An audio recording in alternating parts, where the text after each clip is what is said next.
Good evening, everyone, and welcome to the council presentation ceremony of Wednesday, December 18th, 2019. I welcome everyone here and turn over the first presentations. We'll take them a little bit out of order to Councilman Roth.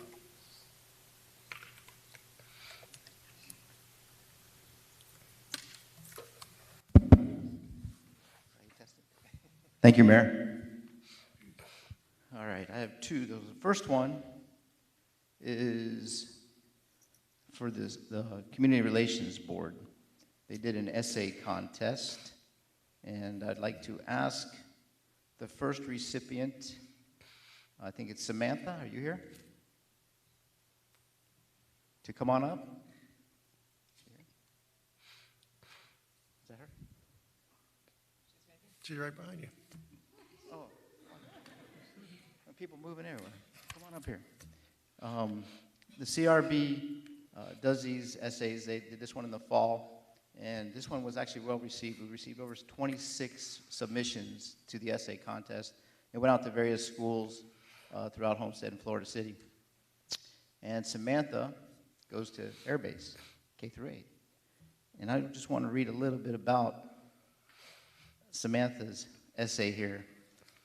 It was kind of touching to me. I'm not going to read the whole thing because it's nice, but these are her words. Actually, do you want to read it? No? You sure? Okay. It says, I never thought about, actually the question was your thoughts why voting was important. And her answer to the essay was, I never thought about how voting is important to me until this morning when I came across this challenge.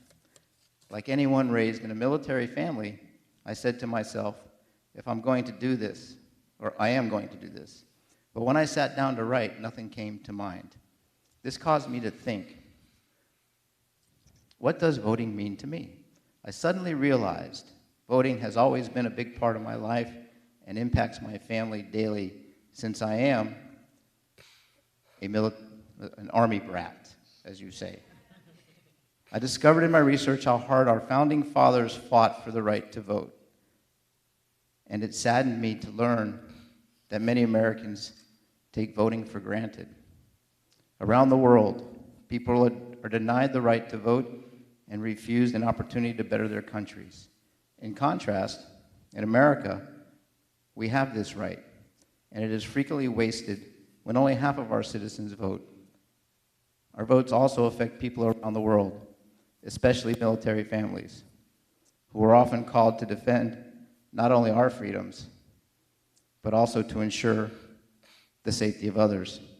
And I thought that was pretty powerful, coming from a sixth grader who's in the military family and is an Army brat, that she took time to research the power that we have in voting to make change in our country. So she's going to be rewarded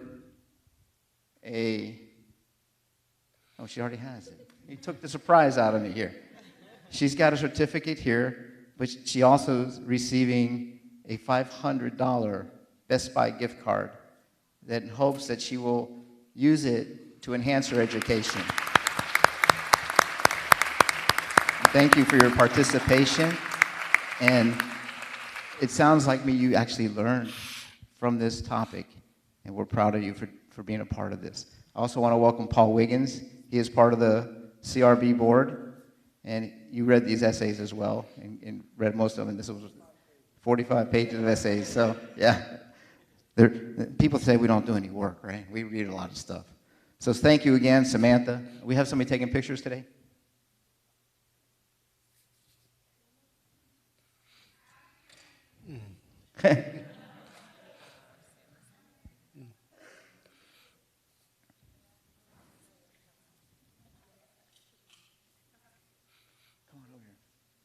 Paul?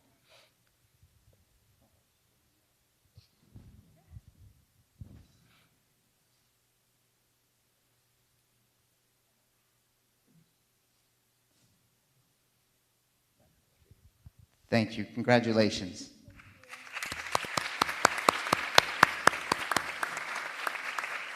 Our second winner is Jordan Roman. Is he here, Jordan?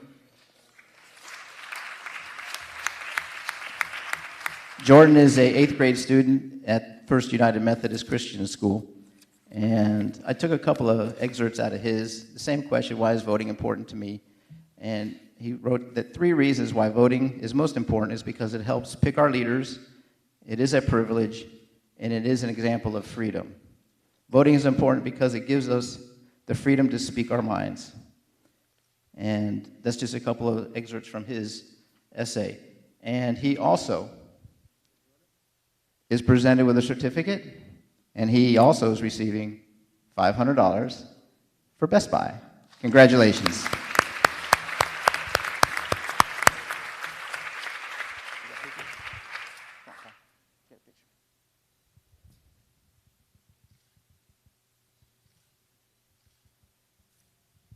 Thank you again, and congratulations. And our last winner is, I don't believe she's here. Okay, Jasmine Lachlan, is she here?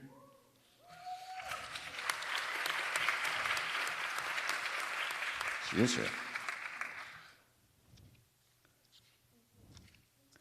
Jasmine is in the 12th grade, right?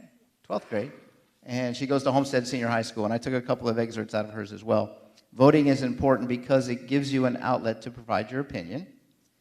A vote can change the course of history. Voting is also important, especially to women, because we had to fight for the right to vote. So what I see from this essay challenge that the CRB board put out to our students this time is they actually took time to research their answers.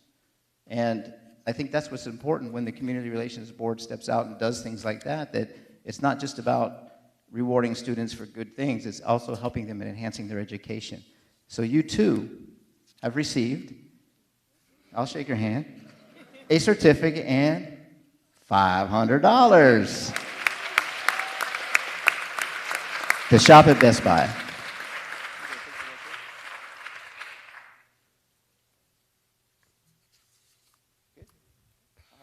Thank you guys for participating in the education in the CRB essay contest. And that will conclude that presentation.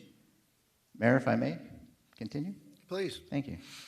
Next, I'd like to invite up the members of the Delta Sigma Theta organization. Come on up, ladies.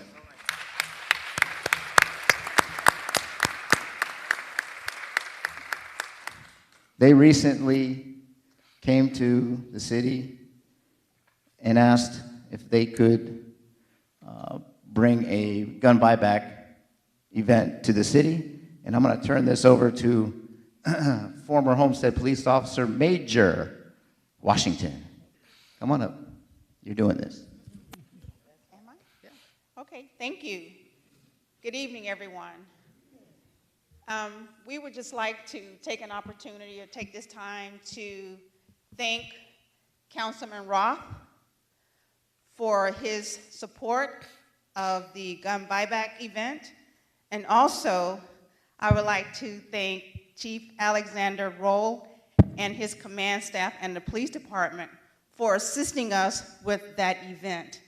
This event would not have been possible had we not had the approval of the police department and the staff to intercept the guns when the people would bring them to the event, and then we exchanged those firearms with gift cards.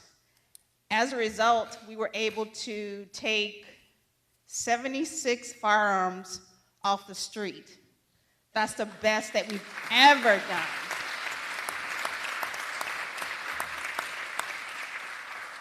So at this time, I would like to bring forward our sororities the chapter president, Kay Dawson. I'm going to, good evening to everyone. I want to invite Chief Roll, if you would join us. And we have a plaque for both Mr. Roth and for Chief Roll that says, "For your commitment and service to the success of the Delta Sigma Theta Sorority Incorporated Miami Alumni Chapter Gun Buyback Event held on Saturday, June 8th, 2019. We appreciate you." Thank you so much for all that you do. Thank you for your partnership in helping us to try and make our streets and our community a little bit safer. Thank you to all of the wonderful Delta sisters that have given their time, their energy, their finances to support this effort. We thank you, and God bless all of you. That's what, you know, when people want to partner with our city to do good things, this is a gun buyback program that, as she said, 76 guns came off the street, and I was there for some of that event, and not only was it the guns we got off the street, but the amount of ammunition, the bullets that actually could eventually end up hurting someone. So it's unusual for us to get that kind of stuff, the ammunition part of it, but I think we took it and it was destroyed. So your staff did a great job, Chief. Those guys are so professional. It's amazing how when somebody pulls up in a car and they announce 7 guns to a police officer, that's kind of scary. But in this case, it's not so scary because we know why they're there. And they would handle each of these guns. They would make sure they were unloaded, and sometimes they would take them apart so that nothing could happen. And it's amazing to watch these guys and how professional they are, even when it's not out fighting crime, but doing something so significant for the betterment of our community, and that's asking people to turn in their unwanted guns. Because it's not really about the guns that these folks are turning in that may harm somebody. It's if something happens, somebody breaks into their home and takes these unwanted weapons, that's when the issues begin to happen. So I'm so proud that we were able to do this. I know we'll be doing it in the future, and in a big way, it really does help our community. Chief, do you want to say anything? Just a few words. Thank you all for coming and recognizing me and the Councilman Roth. But in all honesty, when Major Washington called me, when she came to me and told me that you all wanted to do this, well, and she asked me, "Can you do it?" That was a no-brainer, because the people don't understand that they funded the whole process, and I think it was like how many thousands of dollars?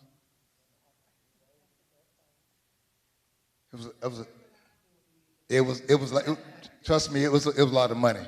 So it didn't cost the city anything. All we did was just assist them with it. But they brought the idea up, which is awesome. But again, like I tell everybody, you know, in order to do anything in life outside of your personal agenda, you have to care. And for you all to care about the city of Homestead and taking guns off the street, you know, that's awesome. So thank you all from the bottom of our heart, and hopefully we can do it next year, be bigger and better. But it's good to have people like you all in our corner. Thank you so much. Appreciate it.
Thank you, Councilman Roth, and again, congratulations, and thank you to all of those who were recognized tonight.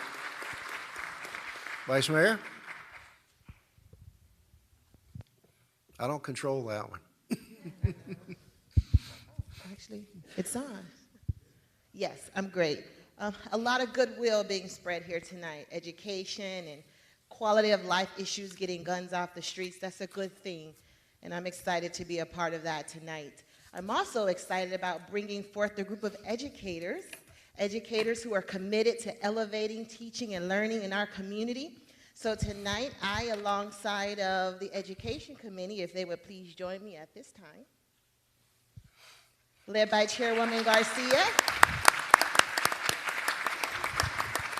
So the Education Committee is committed to encouraging our teachers to stimulate students in the classroom. So tonight, we are awarding teachers in our community who are committed to this, and they're going to unleash creativity across schools in the city of Homestead. They applied for our annual education mini grant so that they can go beyond reading, writing, and arithmetic and engage our students with science, technology, engineering, mathematics, tapping into that social emotional components, creating kindness rocks with inspiring messages for students, as well as creative experiences to connect students with the power of literature. So we're going to be awarding these teachers on tonight. We believe in putting our money where our mouth is and supporting teachers in the classroom. So I'm going to tee this off to Ms. Garcia, who will welcome those educators to our forefront so that we can provide them with their incentive. Good evening, everyone. If we can have Sherelle Burgess.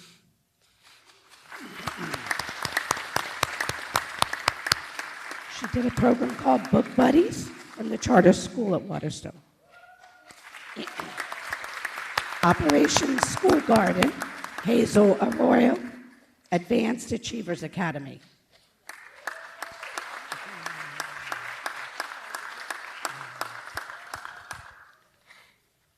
Positive Behavior Support, Justin Best, Homestead Middle School.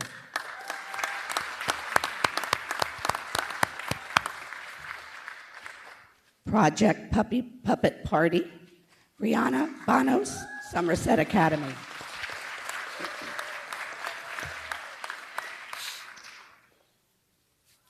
Help CIE Lions Recycle with Pride, Jessica Gonzalez from the Center of International Education.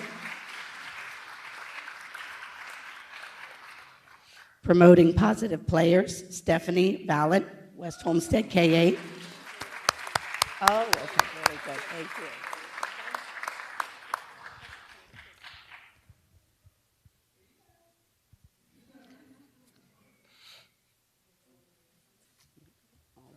Yes, please. Kindness Rocks, Abdella Sands, South Dade Senior. The Thriving Third Graders, Tanya Russo, West Homestead K-8.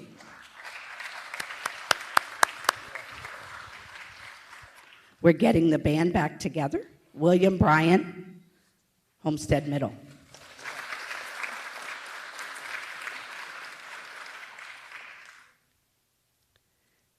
From a caterpillar to a butterfly, Deborah Balbrin, West Homestead K-8.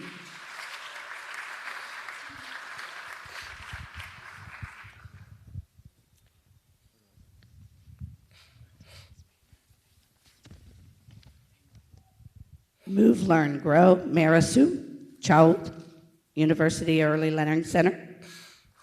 Is she with us this evening? Edible Garden, Garshania Davis, West Homestead K-8.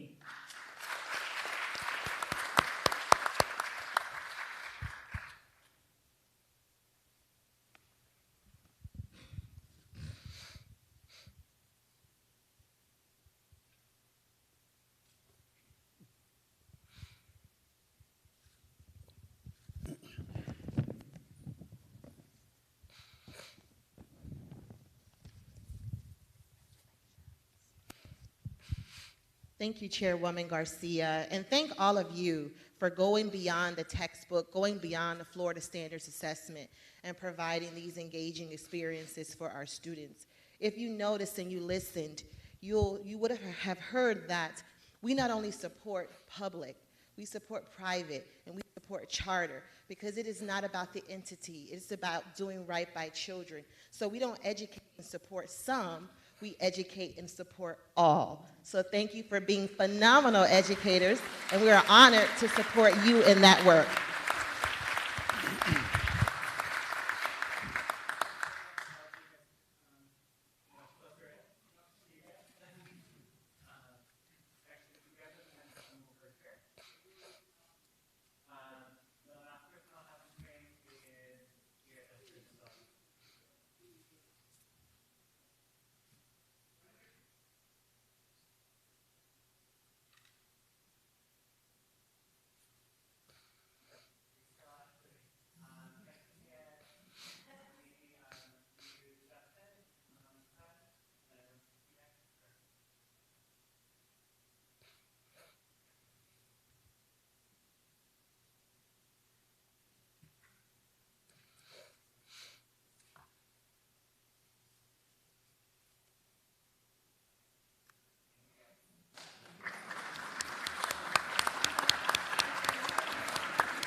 And thank you, Vice Mayor, and to everyone on your committee for the hard work you do. And again, congratulations and thank you to all of our recipients tonight.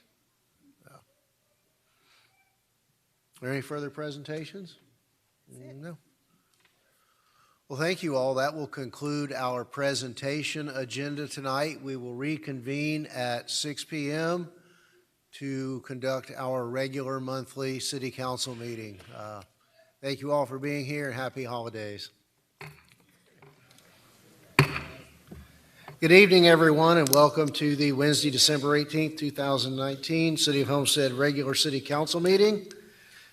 Tonight, the invocation will be given by Reverend Howard Harden, pastor of the First Baptist Church of Homestead, with the Pledge of Allegiance led by Vice Mayor Faircloth Staggers and the Homestead Police Explorers. Will you please rise with me?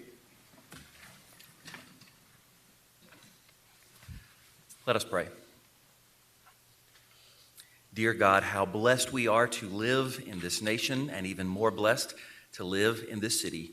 You have smiled upon us. You have given us both freedom and prosperity. So we acknowledge your goodness towards us, but we also acknowledge our need for your help. We need you to guide us and direct us. We need wisdom for important decisions to be made. We need strength for the challenges that lie before us. So help us, oh God, help us to know what is best. Help us to pursue justice. Help us to esteem others above ourselves. Help us to love our neighbors as ourselves. Help us, when necessary, to disagree charitably. And we pray, oh God, giving you thanksgiving for all of our public servants that serve this city. We ask that your hand of blessing would be upon them and that you would honor them for every sacrifice they make for us. And I pray these things in Christ's name. Amen. Thank you.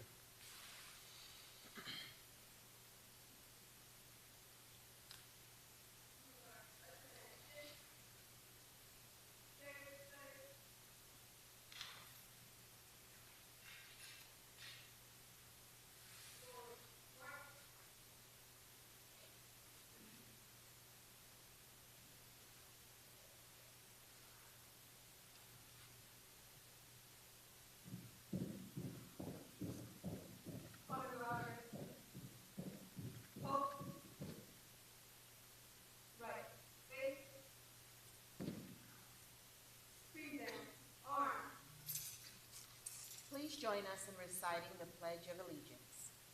I pledge allegiance to the flag of the United States of America and to the republic for which it stands, one nation, under God, indivisible, with liberty and justice for all.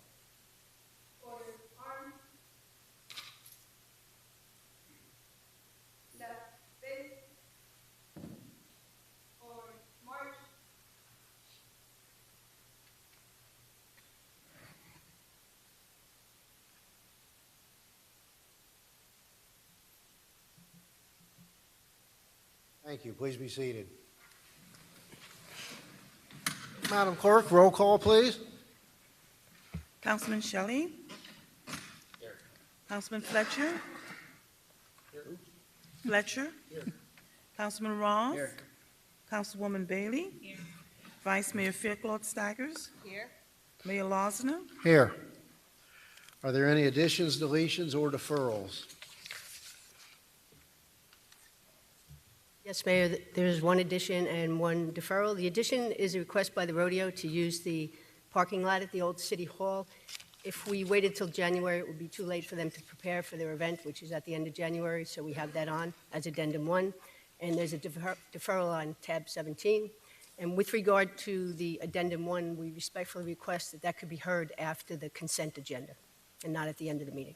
Thank you. Do we have a motion to approve the add-on item?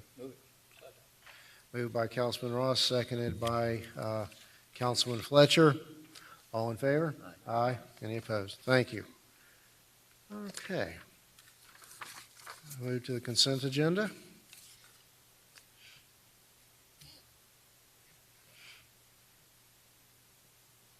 All right.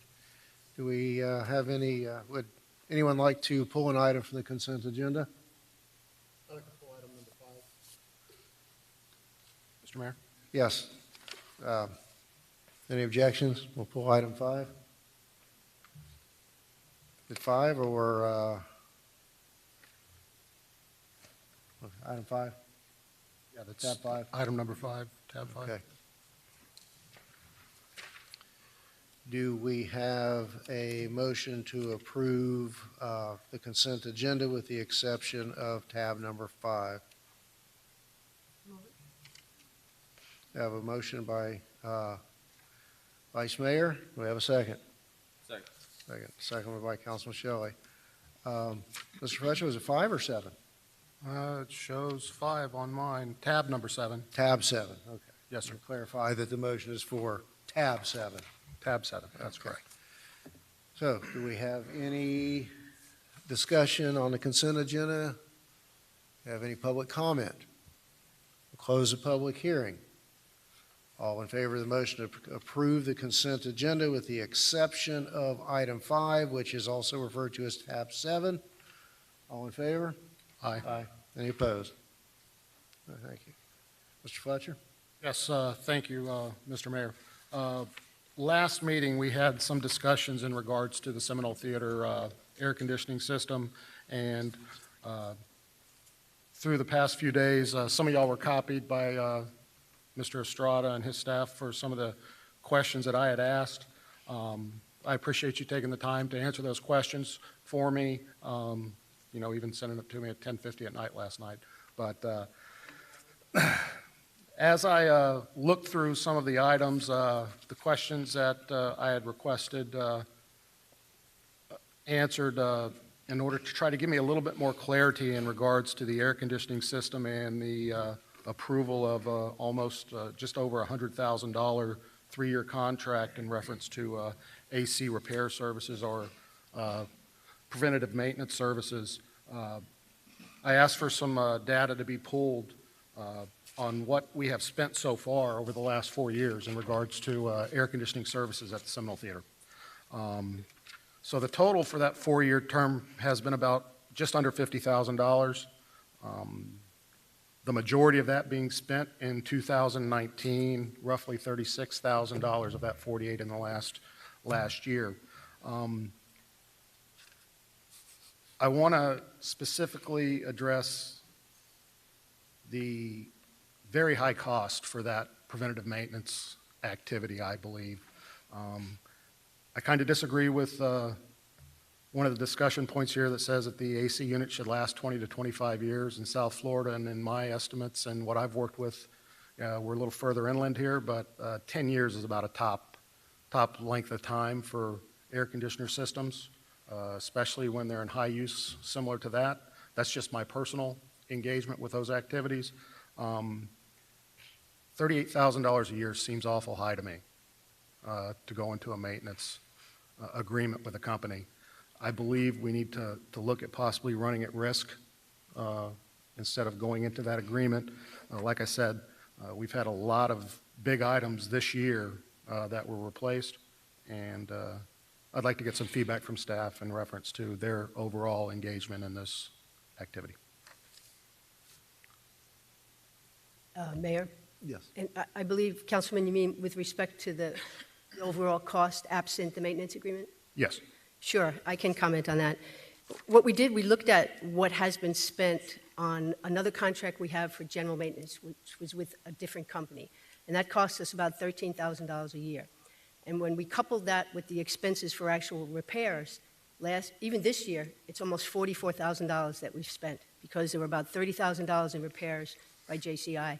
And in the 2 previous years, there was a total between the monthly basis, the $13,000 annually, there was a total of about $20,000. So we think that these numbers, though they are high, in the long run will do better for the city. Okay.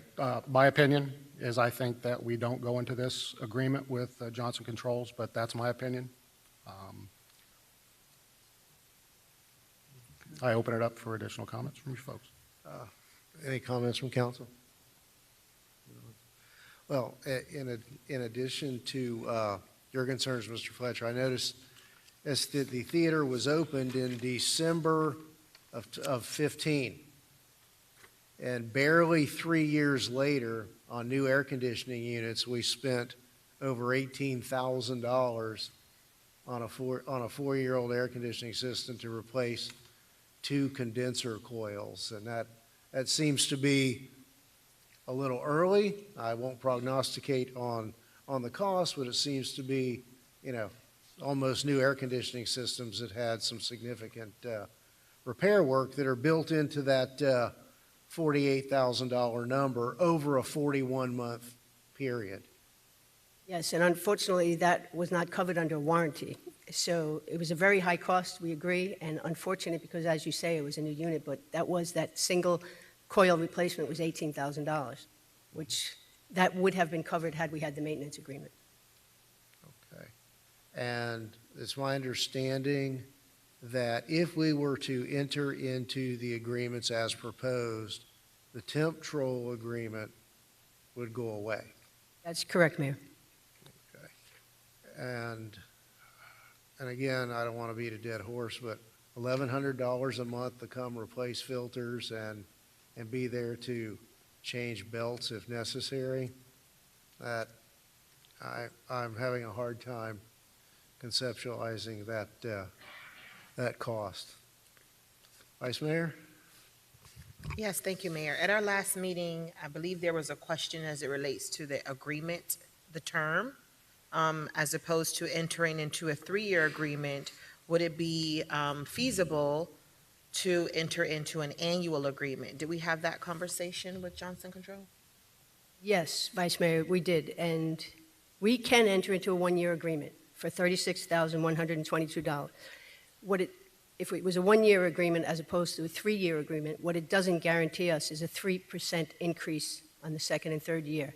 What would happen is if we did decide to do a 2nd year, it would be a 4 to 7% increase we would risk.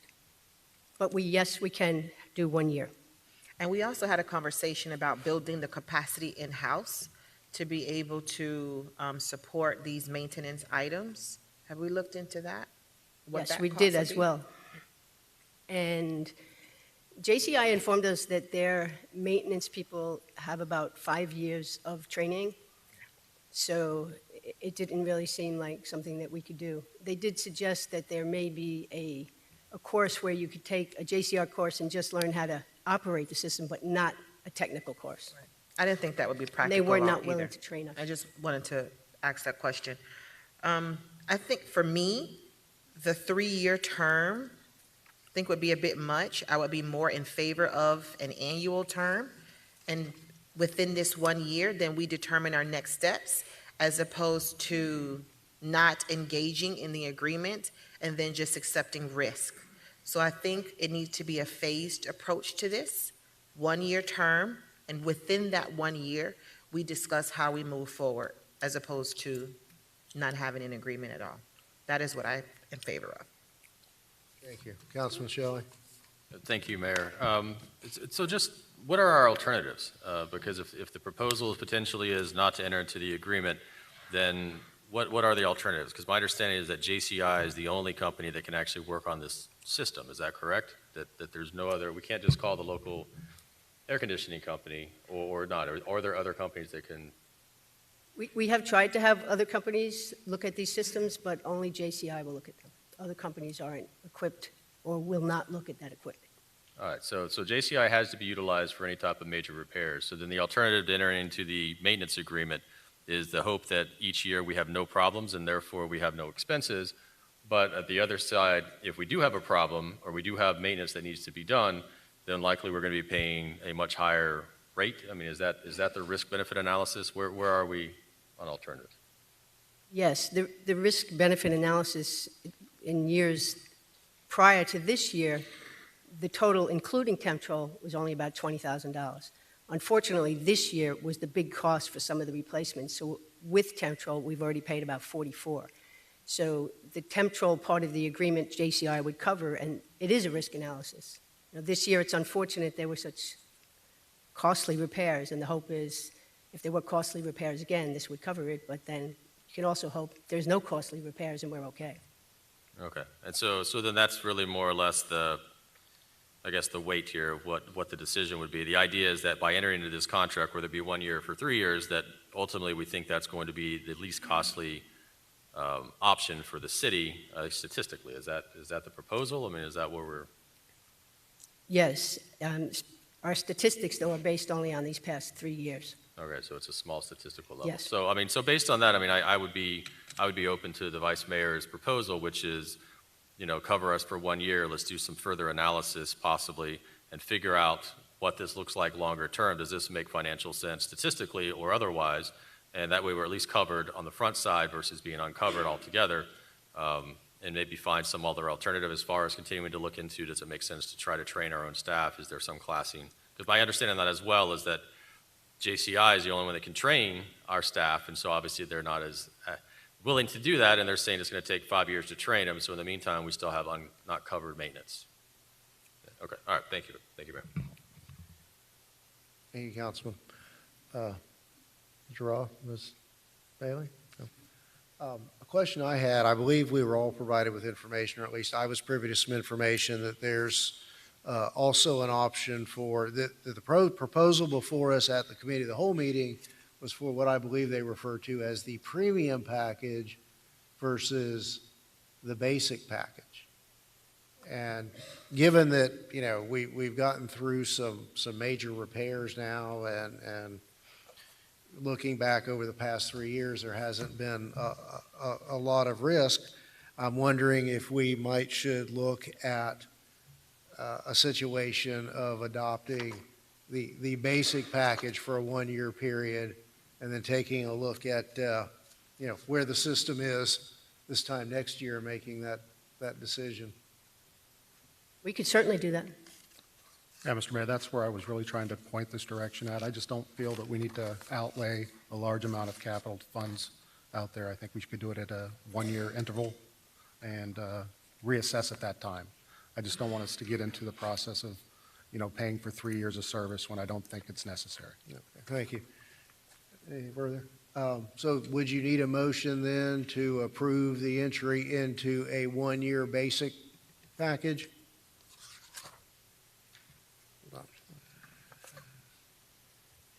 Yes, this was to be approved by resolution, so if I could have a motion to amend the resolution, because the resolution language currently states that the agreement's with JCI for a term of 3 years. If I could have a motion to amend that, if it's the will of the council to make it a single year, that would be helpful, and then we can approve it as amended when we move forward. Motion to approve as amended to a 1 year service agreement.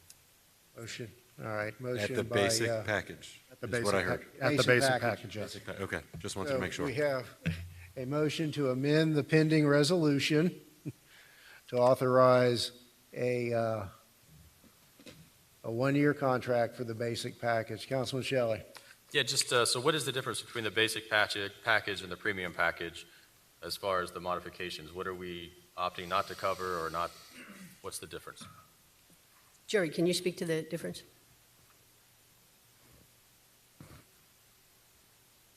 Councilman Shelley, number one, you get a reduced locked-in rate for the hourly rate when they come down.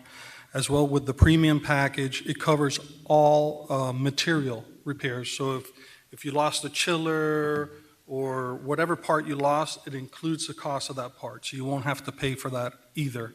As well as you get like a 24/7 service, which for the theater is important, right? It's a public facility open to the public constantly.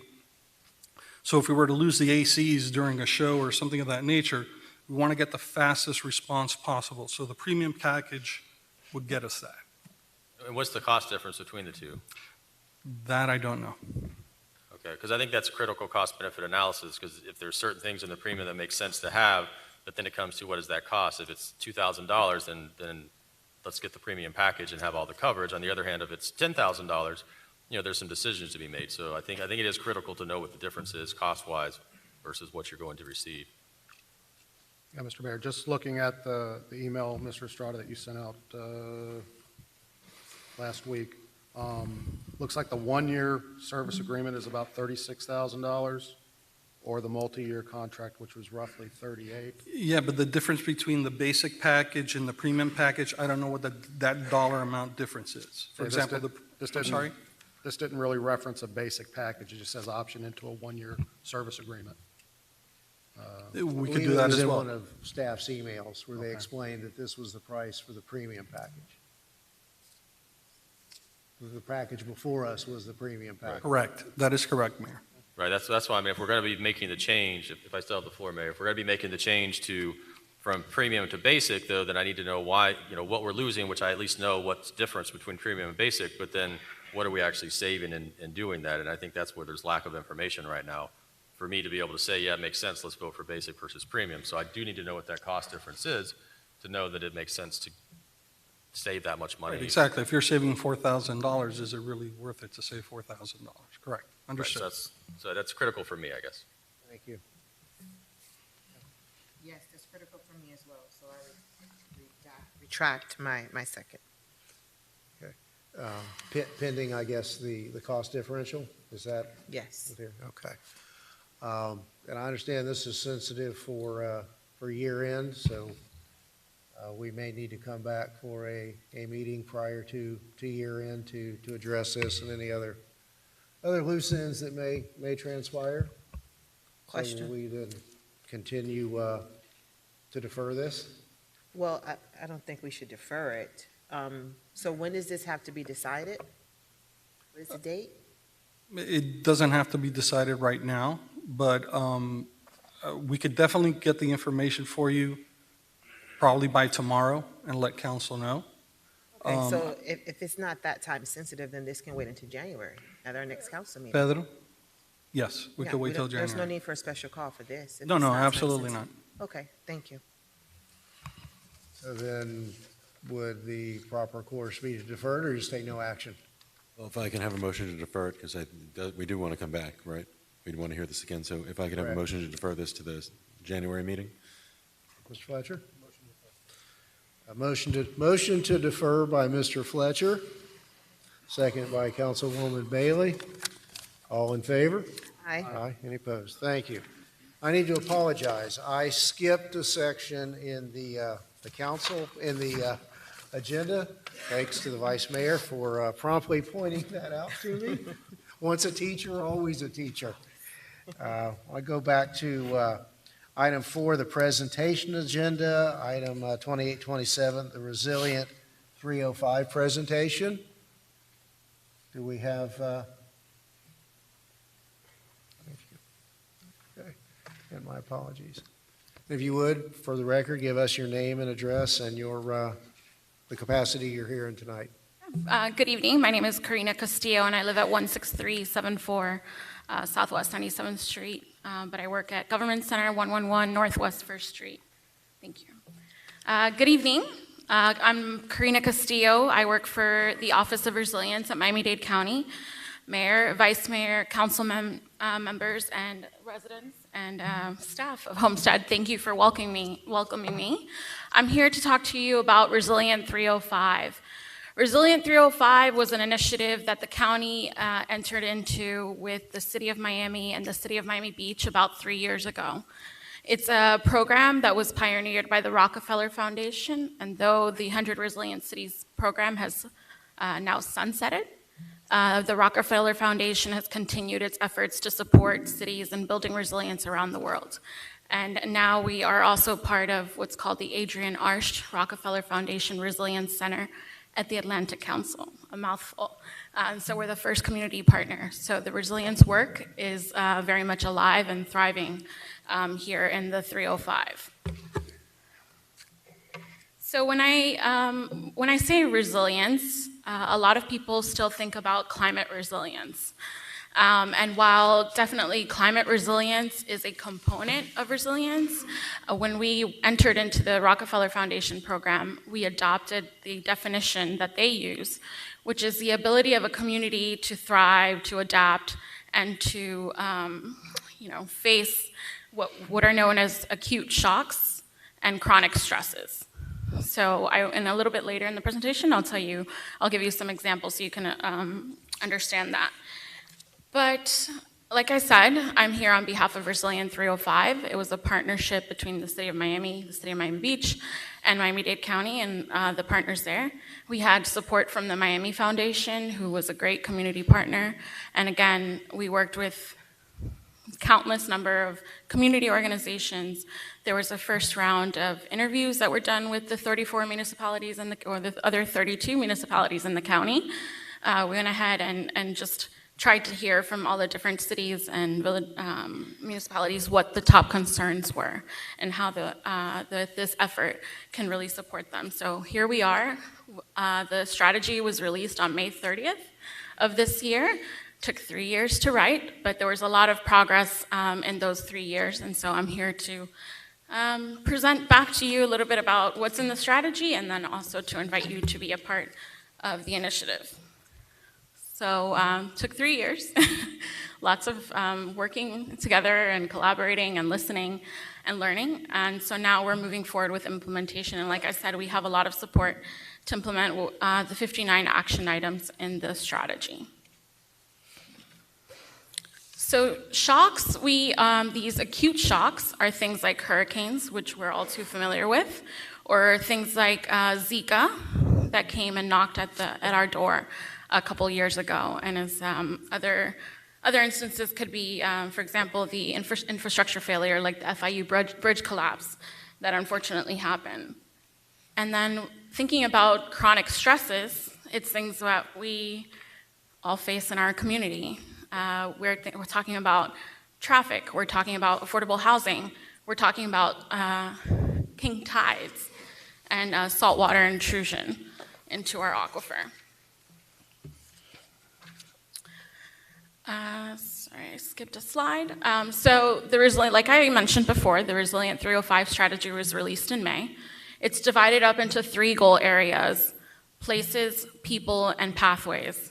And within those are different objectives, but there's 59 action items in total.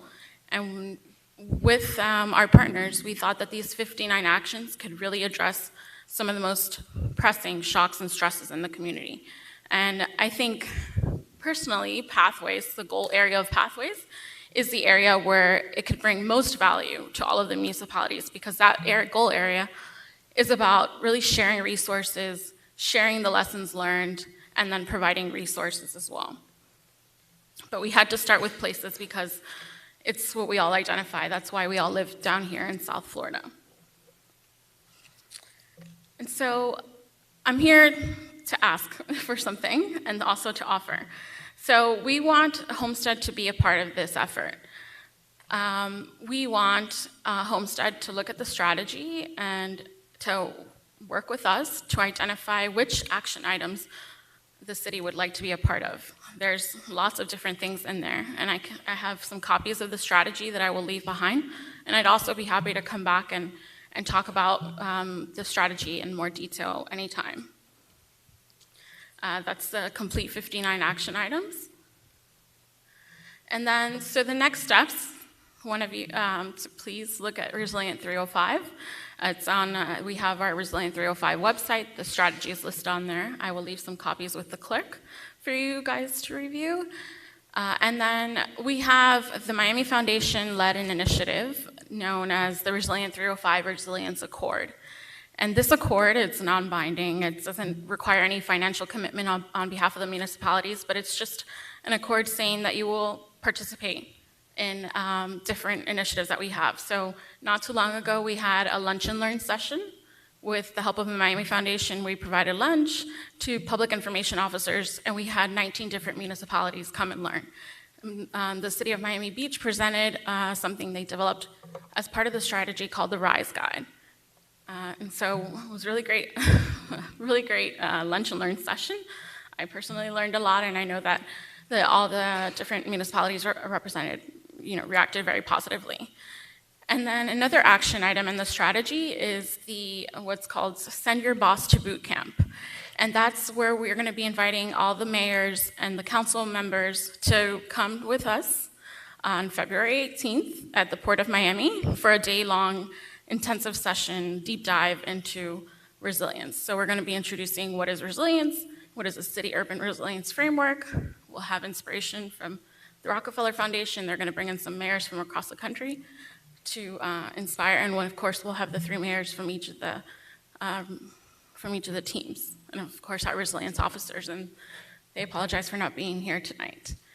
And then the last one I think I alluded to earlier is really to encourage your staff to take part in all of these different opportunities that we have coming up in the next year and beyond, because we look at this as a 5-year plan, and it won't end there, I'm sure. And so again, we want you guys to be a part of the Resilient 305 initiative. We welcome any comments, any questions, and again, I'd be happy to come here, bring Mr. Murley, the Chief Resilience Officer from the county, with me.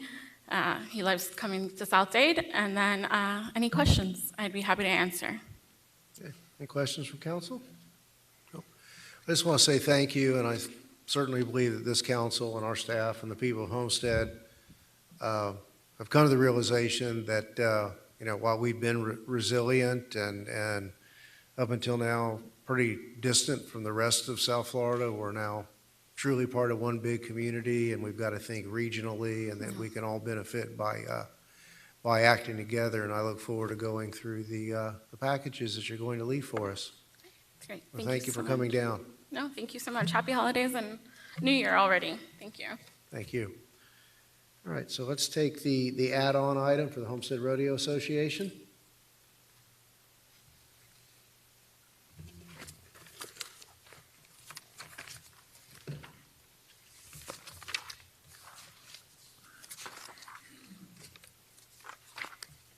Mayor, the Homestead Rodeo Association is requesting that Mayor and Council authorize the city manager to approve the use of the old City Hall parking lot on January 24th, 25th, 26th, 2020 for rodeo overflow parking. In previous years, the Homestead Rodeo Association has used the farm field south of Harris Field to accommodate overflow parking during rodeo weekend. Unfortunately, they are not able to use the farm field for the upcoming rodeo weekend. Approval would be subject to a license agreement approved by the city attorney. The rodeo is also planning on hiring 1 or 2 of the city's trolleys to help transport the spectators across US 1, but that's something that staff can handle separately.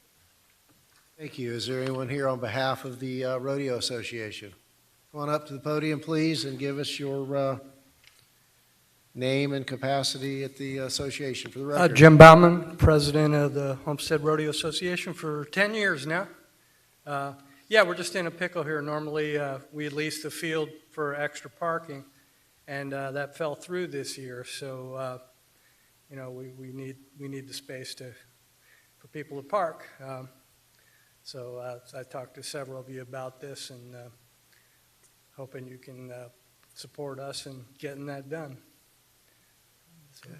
So the manager or attorney, we would, I guess you're looking for our authorization for your office to enter into the appropriate agreements with the Rodeo Associating, providing for insurance and whatever safeguards would normally be put into this type of situation. Yes, there'll be a license agreement. There'll be a license agreement that will cover insurance and indemnification as needed. Okay. Well, thank you. Comments from council or any motion to so direct the manager's office? All right, he beat you to it. We have a motion by Councilman Roth, seconded by Councilman Fletcher to authorize the manager's office to enter into the requested agreement. Do we need a roll call vote on that? Yeah. Yeah. All right, all in favor? Aye. Any opposed? Thank you. Thank you very much. Okay. Now, back on track for now. All right. Mr. Attorney, are you ready? Wrong attorney, I'm sorry. James? Yes, please be advised the following items on the agenda are quasi-judicial in nature. If you wish to comment upon any of these items, please indicate the item number you would like to address when the announcement regarding the quasi-judicial item is made. An opportunity for persons to speak on each item will be made available after the applicant and staff have made their presentations on each item. Swearing in, all testimony, including public testimony and evidence, will be made under oath or affirmation. Additionally, each person who gives testimony may be subject to cross-examination. If you do not wish to either be cross-examined or sworn, your testimony will be given its due weight. The general public will not be permitted to cross-examine witnesses, but the public may request the counsel to ask questions of staff or witnesses on their behalf. The full agenda packet on each item is hereby entered into the record. Persons representing organizations must present evidence of their authority to speak for the organization. Further details of the quasi-judicial procedures may be obtained from the clerk. In accordance with Code Section 2-591, any lobbyist must register before addressing the council on any of the following items. At this time, council members must disclose any ex parte communications concerning any items on the agenda. And this would be for tab 14, but tab 15 is also a companion piece that goes with tab 14. Yes. As previously disclosed.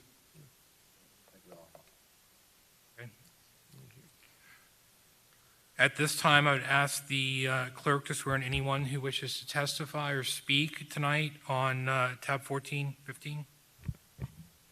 Please stand, raise your right hand, and repeat after me. I.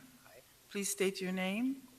Hereby swear or affirm that the information I present shall be the truth and nothing but the truth. So help me God.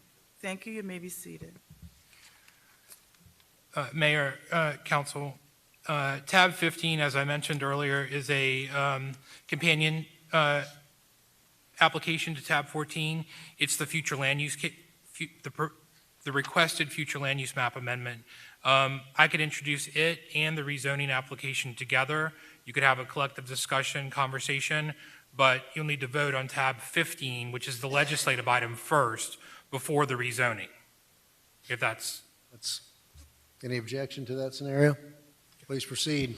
Right, tab 15 is the first reading of an ordinance of the City of Homestead, Florida, amending the comprehensive plan future land use map designation requested by Viking 162 LLC of an approximately 1.44 acre parcel from low density residential to light commercial use for property generally located on the northeast corner intersection of Southwest 320th Street, Maui Street, and Southwest 162nd Avenue, as legally described in Exhibit A, authorizing transmittal, providing for conflicts, providing for severability, and providing for an effective date. Tab 14 is the first reading of an ordinance of the City of Homestead, Florida, approving the rezoning requested by Viking 162 LLC of an approximately 1.44 acre parcel from one family R1 zoning district to retail commercial B2 zoning district for property generally located on the northeast corner intersection of Southwest 320th Street and Southwest 162nd Avenue, as legally described in Exhibit A, providing for conflicts, providing for severability, and providing for an effective date. Thank you. We'll open the public hearing, and let's go ahead and have the applicant's representative give us his name and address for the record, and then we'll open it up to council. Good evening, Mayor, Council. Jason Bass, Managing Member of Viking 162 LLC. Our address is 8950 Southwest 74th Court, Suite 1801, Miami, Florida 33156. Thank you. Any questions or comments from council? Vice Mayor? Yes, thank you. At our last meeting, this was deferred because there were some concerns about the declaration of restricted covenant. Can you talk about, speak a little bit about where we are at this point? Yes, ma'am. And I did have the ability and time to speak with every council member and the mayor and address as many concerns as we possibly could, and got and became in agreement with the majority of all the requests that were made by council, with one exception, and that was restricting the daycare as an allowable use. And the reason why we felt that we didn't want to include that in our declaration of restrictions is because the covenant that we're proffering is open-ended. It's a covenant that's running with the land that doesn't, the minimum is a 30-year with, there's countless, I think, 4 or 5, 10-year extensions that will be in there. So it's not we're not restricting it today, we're restricting it for the, in perpetuity. So that was a good, of good concern for us. And I think the concern for some of the council members that it wasn't really warranted at this time to have the daycare there, which may or may not be true, but in the future and probably the near future, with some of the increases in the residential numbers that are in the surrounding area, we felt that although it may not be a fit today, that sometime in the near future that it will be warranted. And one of the things that did come up also was, that didn't come up in the last meeting, was the ability to put a Dollar General type Dollar Tree, dollar store there on the property. And we did take that into consideration, and we did restrict that. So we did include that. There were a couple more added uses, well, restricted uses that were added to our list. And also, everybody was aware from the last meeting that we have the 6-foot masonry wall with a landscape buffer on the north side of our property to buffer the residential component to the north of us. Well, we've also gone back, and this time in the declaration that we're proffering a 3-foot high landscape berm to buffer the roadway on the west side of our property, which will be our frontage on 162nd Avenue. Okay, thank you, and thank you for meeting with me. Thank you for meeting with me. To discuss some of my concerns with the daycare facility operating in a commercial zone. My question to you is, based on your testimony here, you're indicating that, I guess, potentially there may be a need later for a daycare facility to be at this property, as if you're forecasting based on residential. Is that a fair statement to say? I just don't want to omit it. I don't want to restrict it because I don't know what. No, I'm not forecasting. I don't know what. Oh, no, I'm just basing it on your testimony, what you just said. I think that with new residential, with rooftops comes the need for various types of commercial development, which would include. But for daycares. So are you aware of how many daycares are in our community? On this side of. In Homestead. I think in the entirety of the city, I did not look. I just looked at what this area would service. What our location would service. How many was that? I think it was 5. Between Homestead and Florida City, daycare centers, early learning centers, primary learning centers, there's over 70. So I don't understand why there would be a need for a daycare facility operating in a commercial zone and you not being amenable to that. In addition, in the minutes, it indicates that you stated you're interested in having daycare businesses because it'll fit well in the surrounding school area. So there, you're interested in bringing in a daycare. We're not actively seeking that. We just thought that it may be a applicable use. Oh, just because it says it here that you're interested in it. we're interested in all uses that would fit well there. I think I can agree to that. To me, it seems as if the interest is more so bringing in a commercial, having the strip mall and renting out bays. Because when I asked you in our meeting, well, what if it doesn't work because we have so many daycare facilities? And you said, well, they'll just have to leave. You know, if that's a good business model, that doesn't indicate to me that there's an interest in quality of life and bringing in businesses that are truly vested in the community. It's like if you don't make it, then you go and we rent it out to somebody else. Well, I don't think that a daycare operator, I would like to think that they would do their due diligence before they invest their time, money, energy, and effort into opening a daycare to see if, if it was, a warranted use and a warranted business venture to enter into that. And that's not my forte. I don't operate daycares. I don't know the first thing about opening one or not opening, nor do I, have a hair salon or an accountant agency or anything. So I don't know. I just don't want to restrict, professionals and other people from having the ability to look at that, as a possible location for them. But I also think that you should also be more of a visionary and understand the fact that we have over 70 daycares in the community, so there's not a need for it. But more importantly, I believe it was in 2005, led by Councilman Shelley, there was an ordinance prohibiting schools from operating in commercial zones. So why would we want a daycare in a commercial zone? I am an educator. I am all for education conceptually, but it just makes no sense to me to have a daycare in a commercial zone and you not be amenable to that. So can't support this tonight, but I respectfully believe in the opportunity for the majority to govern. I appreciate that. And also I think looking through there's probably some uses that are in the commercial zoning in the code and maybe there's some things in the code that need to be addressed. I'm sure we'll be addressing that soon. So I'm sorry, I can't support this tonight. Okay, thank you. Thank you. Any further questions or comments from council? Mr. Fletcher? Yes, thank you, Mr. Mayor.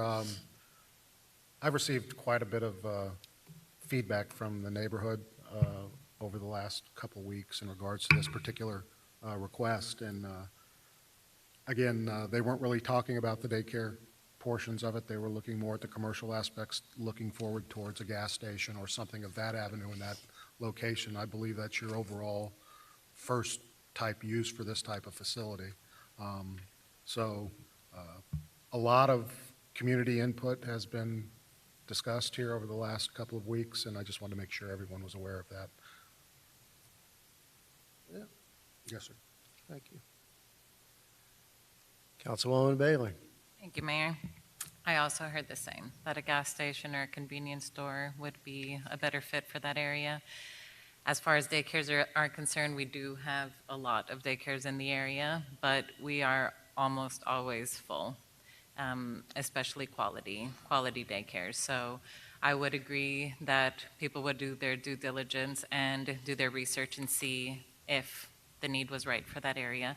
As far as it falling within a commercial area, I don't understand exactly with this specific area, the surrounding commercial uses, how that would be a negative.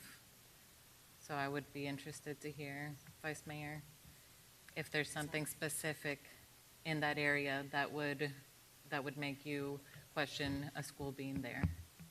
Any other commercial businesses that worry you to be around a school? It's not about commercial businesses that worry me with schools being around them.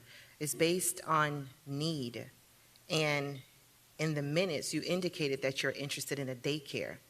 And when I look at that conceptually in the amount of daycares that we have, it makes no sense for a daycare to be there. Yes, there are a lot of daycares that are at capacity, but there are a lot that are not at capacity. And in that particular area, there's a daycare down the street, there's bricks down the street, there's about 10 to 15 daycares in the area. So there's no need for it. There's absolutely no need for it when you have over 70 in the community.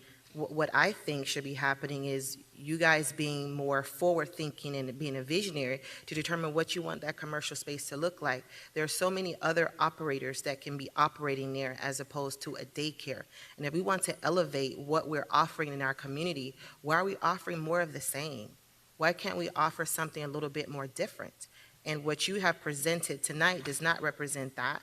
And to me, you haven't clearly articulated why a daycare shouldn't be there. So I maintain my position that the daycare be included in the restrictive covenant because it's more of the same. And quite frankly, we don't need another daycare. I appreciate and respect your opinion, and unfortunately on this All democracy. Thank you, Vice Mayor.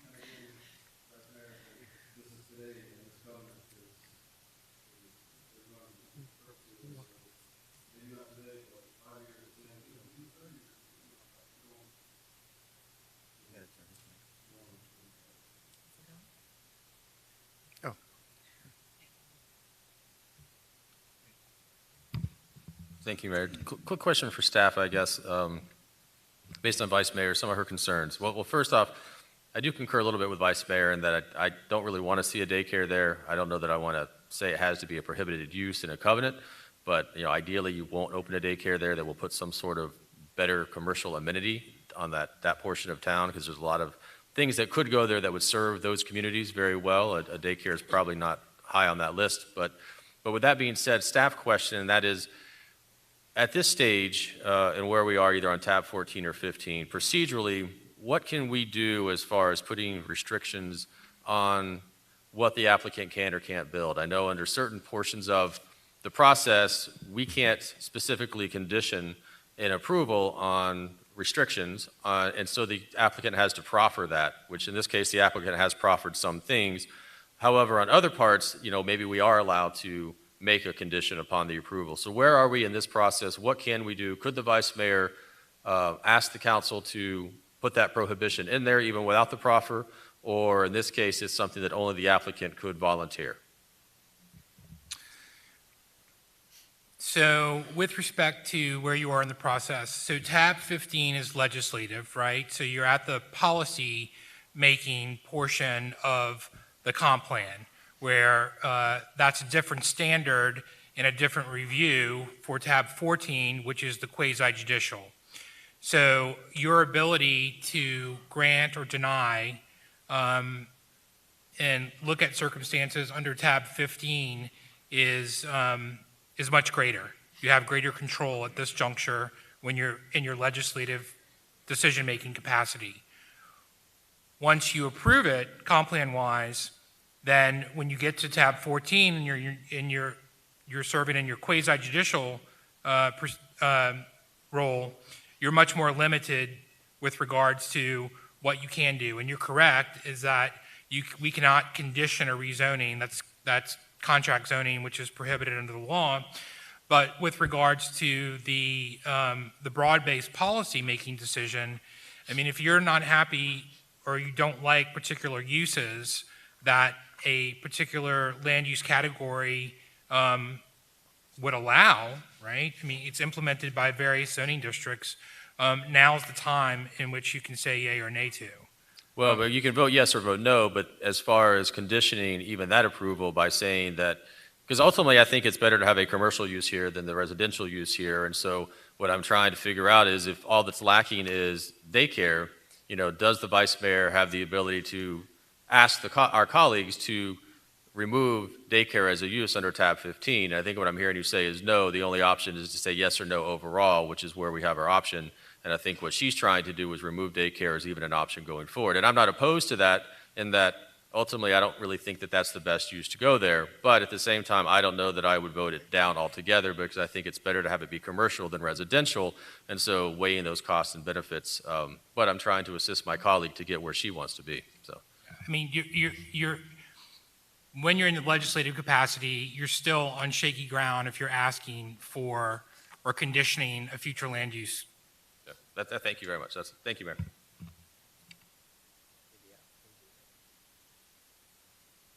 Let me, staff and the attorneys, let's clarify something here. On tab 14, assuming the applicant receives the amendment to the land use map to permit commercial, and I agree that that uniquely shaped, sized, and located piece of property is better served as a commercial piece of property. Our existing B2 category explicitly allows for daycare centers. So the issue is not that he's saying they're going to do a daycare center or that the applicant is asking for anything that is not permitted. The issue seems to be an additional exclusion from what would be permitted as a result of this rezoning.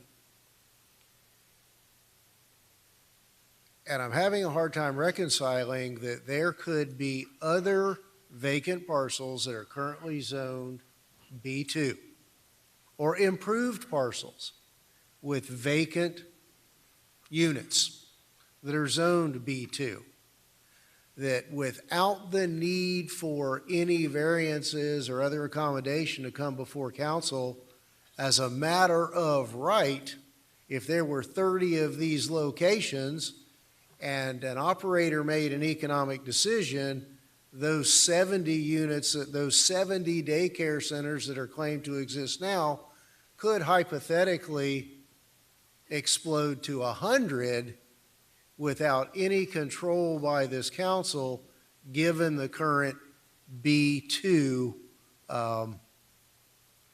parameters or what's permissible under B2. So it seemed to me we have a bigger risk than this one parcel, small parcel, being redesignated and rezoned, and it might be a daycare versus the numerous existing B2 locations that as a matter of right could come in and apply, for, assuming everything's in place, apply for a license and open a daycare center. Mr. Bass. And also, Mr. Mayor, there's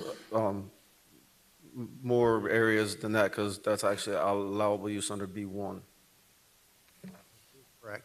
So it could be anywhere in the city with the B1 or higher zoning, and we want to build a product that is enticing to everybody. That's why we're proffering the landscaping amenities that we are, and it's going to be, a very, very different product than what we're used to seeing around town, and I think everybody's going to be pleasantly pleased whenever we get the site plan.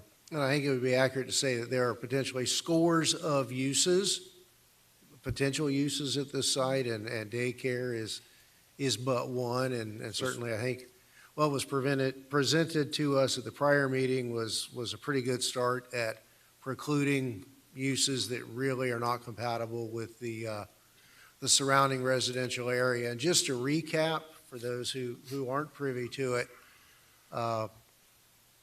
let's confirm what you've added to the proffered restrictions.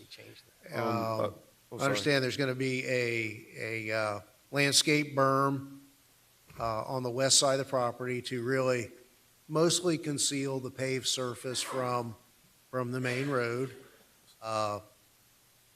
The wall was already in place with extra landscaping to the east and to the north. So what other uses have been proffered as to have been precluded since our last council meeting? I don't think there was some requests by some of the council members to make sure and double check. I think that we've included churches. We omitted schools, any like K through 12, I guess, schools, funeral homes, commercial parking lots, the dollar store type businesses, funeral homes. I think that was, and automotive repair. So that's been taken out. So there, and then also let me remind and point out also that we do have, that we proffered hours of restriction on the entire site. So regardless of what's there, nothing's going to be open from the hours of 11 p.m. till 5 a.m. So you won't have any 24-hour, anything, because we didn't think it fit well, with the surrounding residential neighborhoods. Okay, thank you. I believe the Vice Mayor has a question or comment. Yes, thank you. Just for the record, I'm fully aware that daycares are a permitted use in B2, and I plan on tackling that when we address the code. This wouldn't have been an issue if you would not have mentioned that in your testimony, that you are interested in daycares. I'm not sure if you remember what you said in your testimony, but it's in the minutes. So if you wouldn't have mentioned it, it wouldn't have been an issue. So I stand by my position. Okay. Yes, ma'am. Thank you. Anything further from council? I'll take public comment.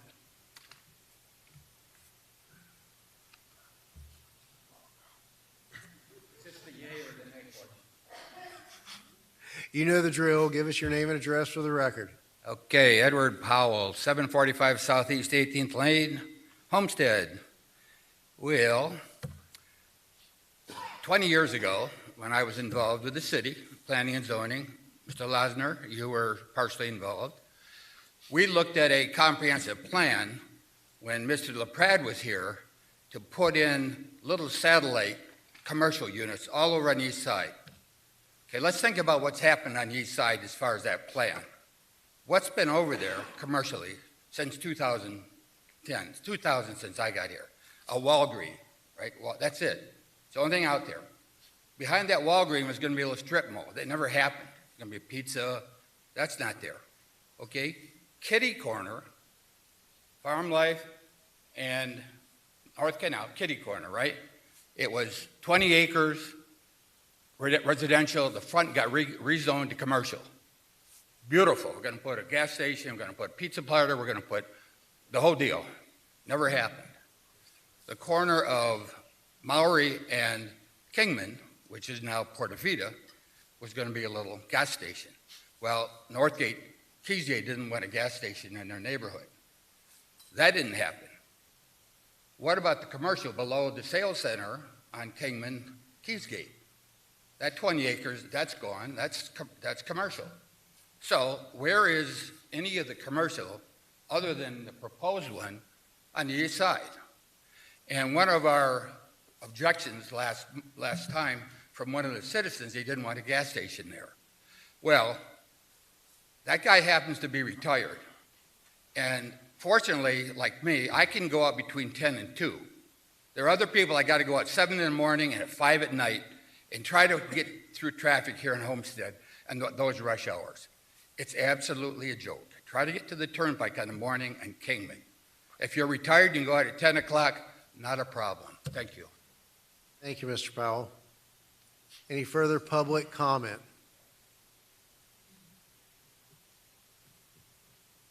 Oh, Mr. Sullivan.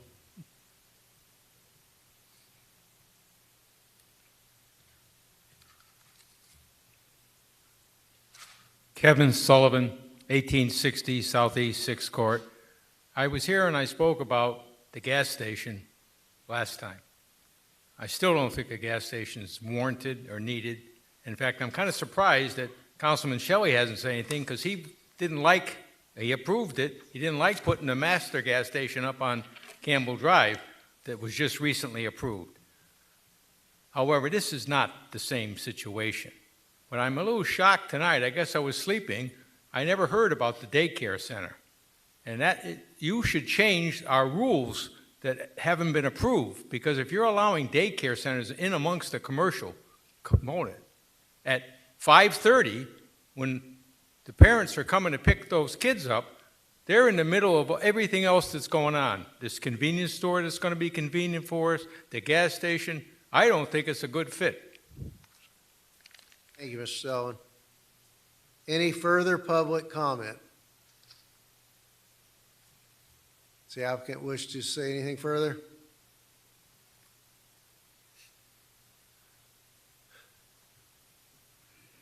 I really don't have anything further. Any other questions or any concern, anything else that I can address? Any further from council? Ready, Mr. Roth? Thank you, Mary. Yeah, just James, so I'm clear. The first item is definitely taking it from residential to commercial only, or is there underlying things that need to come out during that process? That would be tab 15, the future land use map. Right, so it's proposed to go from low-density residential to light commercial use. The applicant submitted a declaration, proffered a declaration of restrictive covenants. I just received a revised, which I haven't had time to go through, but I mean, to the extent, if this moves forward, I'll work with Mr. Bass on a final version of that for second reading, but the proffered declaration includes a list of uses that would not be permitted on the property. Which is what we have here. Yeah, that was just handed out Yeah. this evening, yes. Correct. Because I don't see dollar stores on here. Oh, there it's on there. Okay. And also, this is for Mr. Bass. The hour restriction, is that self-imposed or is that something that self-imposed? So if you do put a gas station there, it won't be open from 11 a.m. till what time? 11 p.m. till 5 a.m. Now, I know a lot of people leave for work around 5 or 4 to get where they got to go up north. So I'm not too sure if that's a self-imposed thing. I don't know if that. You know, that is a reflection of some other conditions in our code. If you have a convenience type store in conjunction with the sale of gasoline, those hours are in the code for those approvals.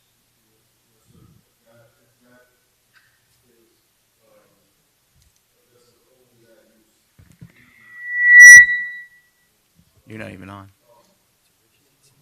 Go ahead. Yes, sir. With the service station with the convenience store with the service is ancillary. Yeah, that has some restrictions on the operating hours. We went ahead and did it for the entire site. Okay, So, thank you, Mayor. Thank you, Mr. Roth. Anything further from council or the public? All right, we'll close the public hearing. And James, we need to take item 15 first. Is that correct? Would anyone like to offer a motion on tab 15, the amendment of the future land use map? That would be with the applicant's proffered, along with the applicant's proffered declaration of restricted covenants. Again, this is first reading. This is not final approval. We have a motion. Moved by Councilwoman Bailey. Seconded by Councilman Roth. Madam Clerk, roll call vote. Councilman Shelley? Councilwoman Bailey? Councilman Roth? Yes. Councilman Fletcher? Yes. Vice Mayor Fairclough Staggers? No. Mayor Losner? Yes. The motion carries. Thank you. Now, tab 14. Do we have a motion to approve the rezoning to B2? Moved by Councilman Bailey, seconded by Councilman Fletcher. Madam Clerk? Councilwoman Bailey? Councilman Shelley? Yes. Councilman Fletcher? Yes. Councilman Roth? No. Vice Mayor Fairclough Staggers? No. Mayor Losner? Yes. The motion carries. Thank you, Mayor. Thank you, council. Have a great holiday. Mayor, that completes your quasi-judicial items and your first legislative item. The second legislative item is tab 16 for your consideration this evening. This is the second reading of an ordinance of the City of Homestead, Florida, amending the City Code of Ordinances by amending Chapter 30 zoning, Article 4 Supplemental District Regulations, Division 9 Commercial Development Standards, to amend the development commercial standards and establish mixed-use and non-residential development standards, providing for severability, providing for inclusion in the code, providing for conflicts, and providing for an effective date. This is second and final reading. Thank you, Mr. White. We'll open the public hearing and ask for any questions or comments from council. Questions or comments from the public? All right, and I want to reiterate, this is an initiative that started with the prior council and deals with some enhancements to the commercial development code and This is right on point with some of our earlier conversations tonight and last month about the appearance of development, and I want to commend staff for their fast turnaround of this item. So if there are no comments from the public, I'll close the public hearing and ask for a motion for approval. Moved by Councilwoman Bailey. Second by Councilman Fletcher. A roll call vote. Councilman Roth? Yes. Councilwoman Bailey? Yes. Councilman Fletcher? Yes. Councilman Shelley? Yes. Vice Mayor Fairclough Staggers? Yes. Mayor Losner? Yes. The motion carries. Thank you.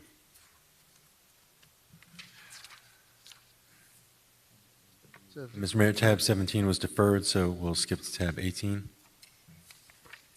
Tab 18 is an ordinance for second reading. It's an ordinance of the City of Homestead, Florida, amending the budgets for each of the several funds and departments of the city for the fiscal year beginning October 1, 2018 and ending September 30th, 2019 by increasing the total budgeted revenues and expenditures by $22,056,138 and reappropriation of PTP funds, providing for repealer, severability, and an effective date.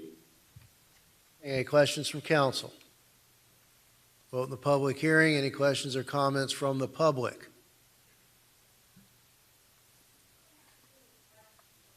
Please come down to the podium. We can't hear you. Please come down to the podium. I just skipped number 17. I'd want to make a comment on that. Are you going to get back? Number 17 was deferred pending some further review with Miami-Dade County. Okay. We deferred it at the beginning of the meeting. All right. As one of the homeless in the cities, I was hoping to make a comment, but I guess I'll leave it for the next meeting. Watch the agenda for next month. Thank you.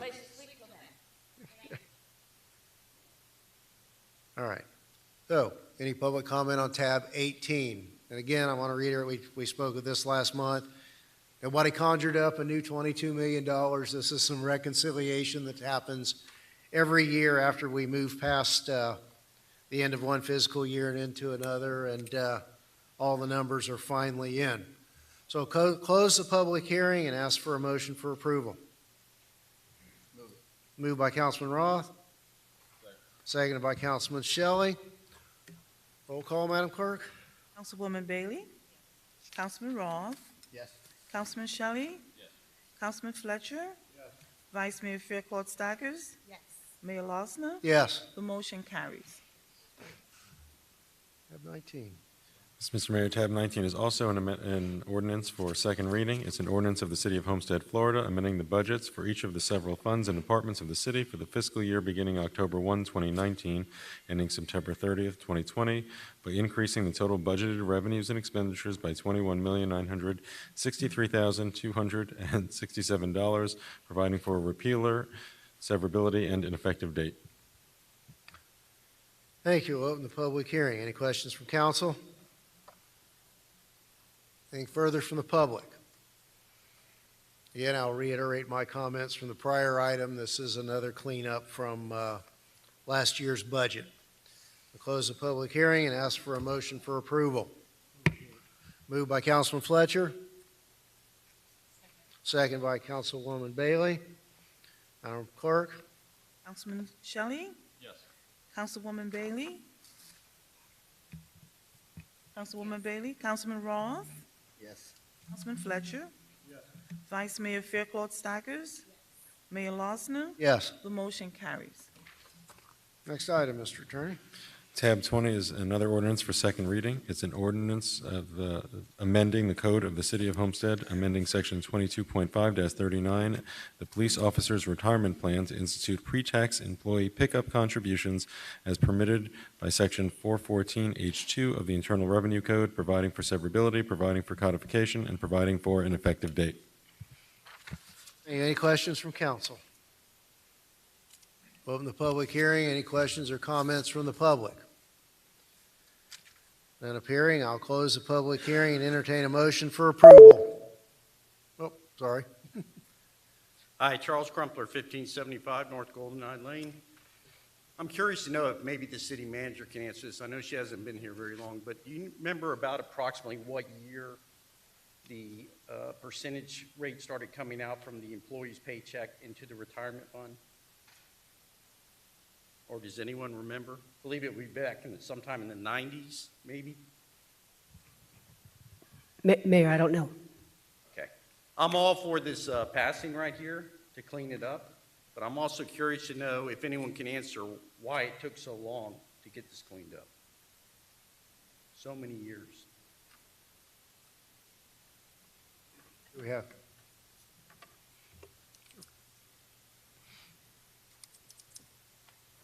Mayor, members of the council, Adam Levinson, one of the attorneys for the pension plan. And it's a good question. So just a little bit of background, which we could spend a lot of time talking about. But long story short, this is a defined benefit pension plan. What does that mean? It means officers make contributions, and that's their money. They're making real contributions with their money into the plan. And what we're amending the plan to do is to allow those contributions to be pre-tax contributions, which is what most cities in Florida do anyway already. So the question that was being asked is, why didn't we do it earlier?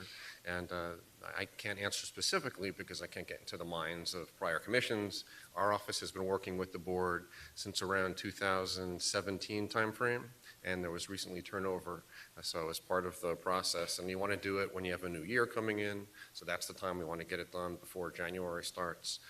It really depends. Some cities took longer than others. There's no right answer. There's no reason you have to do it, but there are tax advantages to doing it. And across the country, over time, the plans have headed in this direction.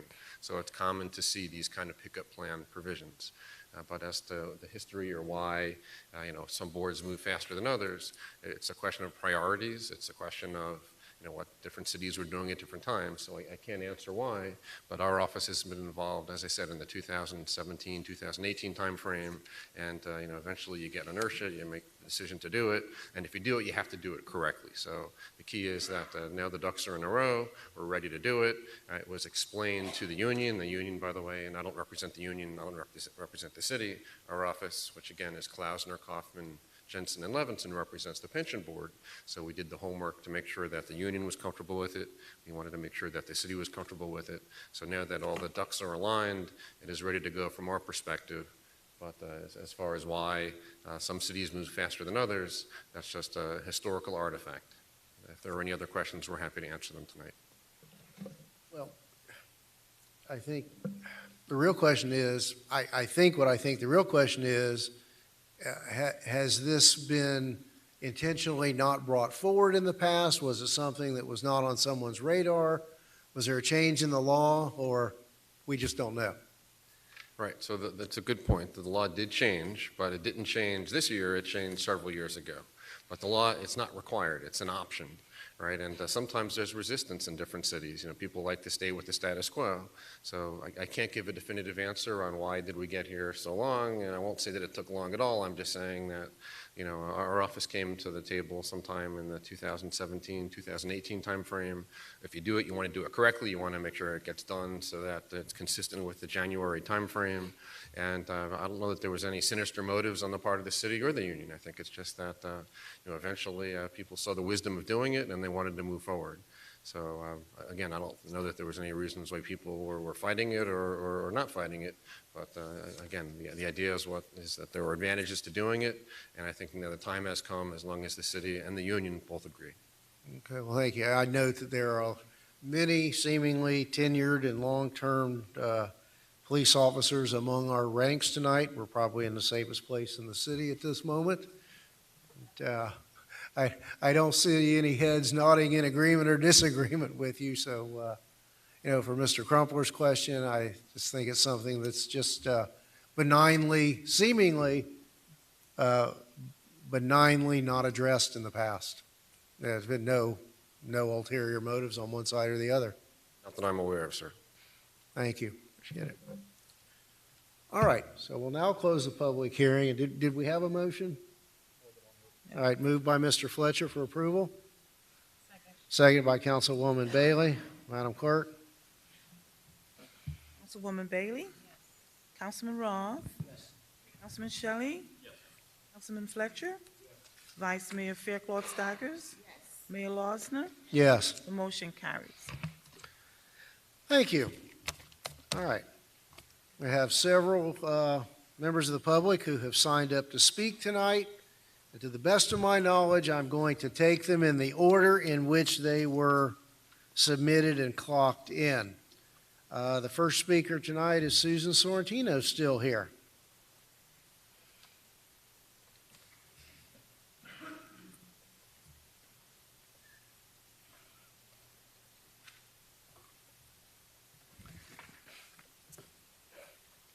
Just so I know, next on deck while you're approaching the podium, is it Matthew Oakey? You're next.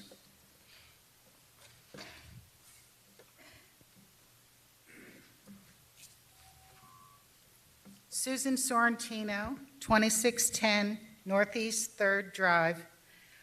I love Homestead.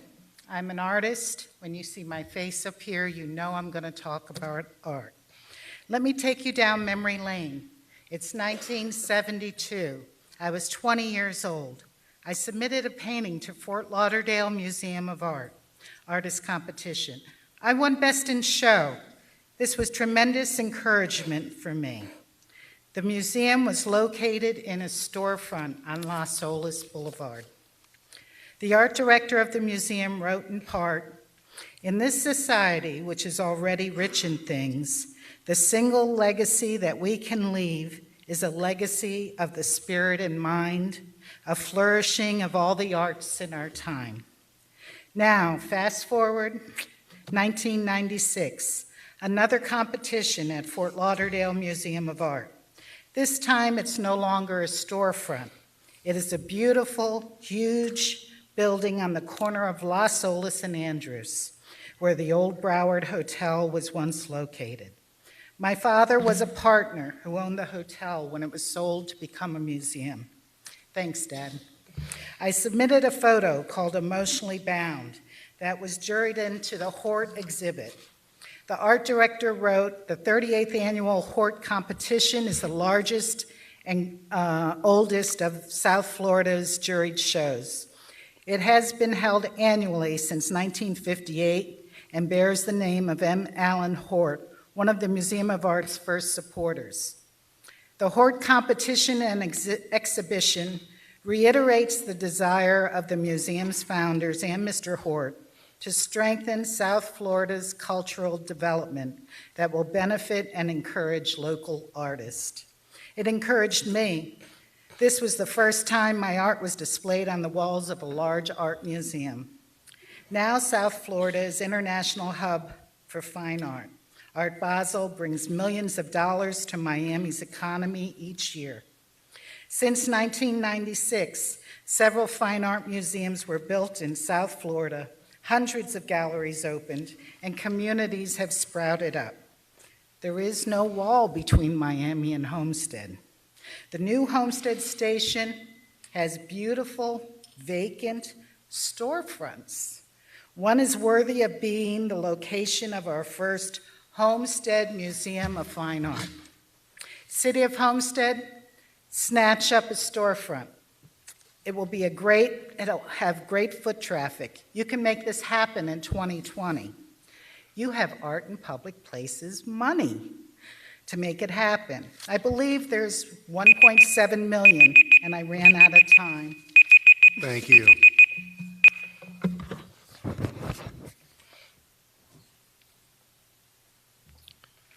All right. As Mr. Oakey comes down, Mr. Powell, you're on deck.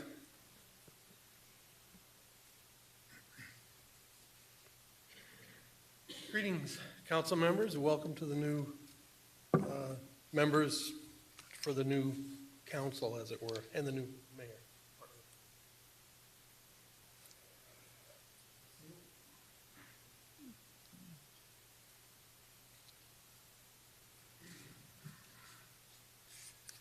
Ms. Sewell, you've just been served, both personally, individually, and in your capacity as city clerk. With that being done, I only have three little things I wanted to mention. One was, I see and notice, as everybody else does, the empty seat on the council. So I'd like to request that nomination for a two-time elected to Waterstone Zone, Bradley Compton, be made tonight. Number two, I'd love if the new mayor and council could get to an agreement and move the public comments section of our monthly meetings to the beginning where it belongs, instead of being at the end. And then number 3, because it used to be there. Number 3 was if you could also reevaluate the use of attaching pocket knives illegally to the sign that's out front that says you can't have weapons in here. Anybody who has a concealed weapons license knows you can't take a gun in here. The state has preempted the law and says, specifically in 790, it exempts pocket knives and any knife 4 inches in length or less as being a weapon. Yet we get cavity searched for weapons on the way in. That's all. Thank you, Mr. Oakley. Mr. Powell?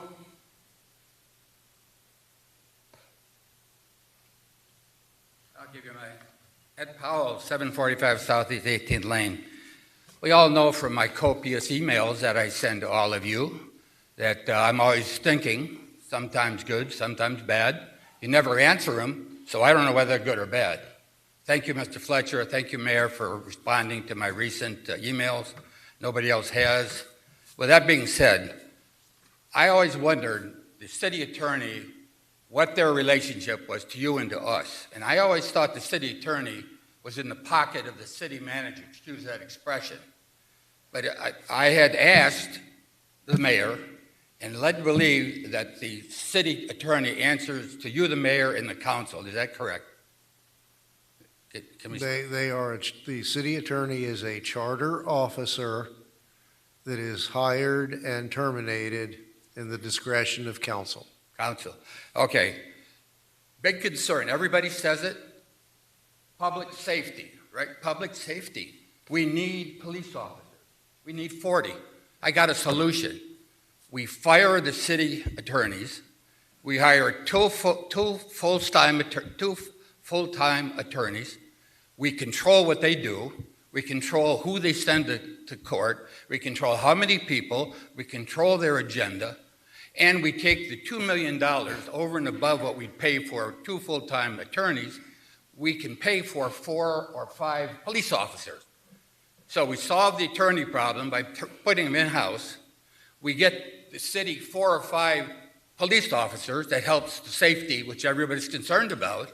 I am, you are, everybody's concerned about safety, okay? Another item, I work at the visitor center. A Baltimore policeman came in yesterday, and we get talking, and I'm telling him about the police, and city of Baltimore is equipping all their policemen with body cams, not paying a nickel. They've got a federal grant paying for body cams. We ought to look at body cams at no cost to the city of Homestead, and 5 police officers. Thank you. Thank you, Mr. Powell. Mr. McDonough, are you here?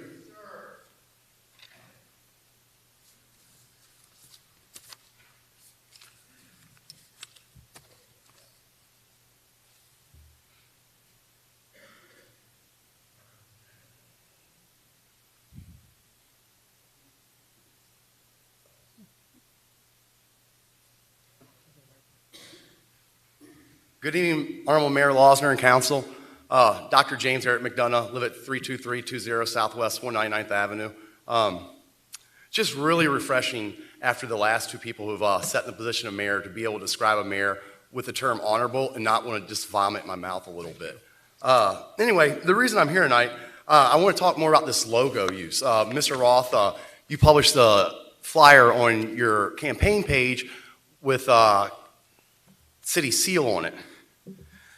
I have here in my hand, since Mr. Gretzis wanted to lambast me the last time I spoke about this, a document right here that you signed. And let me just read it for the council. It says, pursuant to section 165.043 Florida statutes, I, Lawrence Roth, acknowledge that I have read and understand section 165.043 and agree to not manufacture, use, display, or otherwise employ any facsimile or reproduction of the city seal without the express approval of the city council. Manager Gretzis last time after I spoke and he wanted to defame me, decided that you could use the seal whenever you want. when you read the statute, it says without the express approval of the governing body. Mr. Roth, you're not the governing body.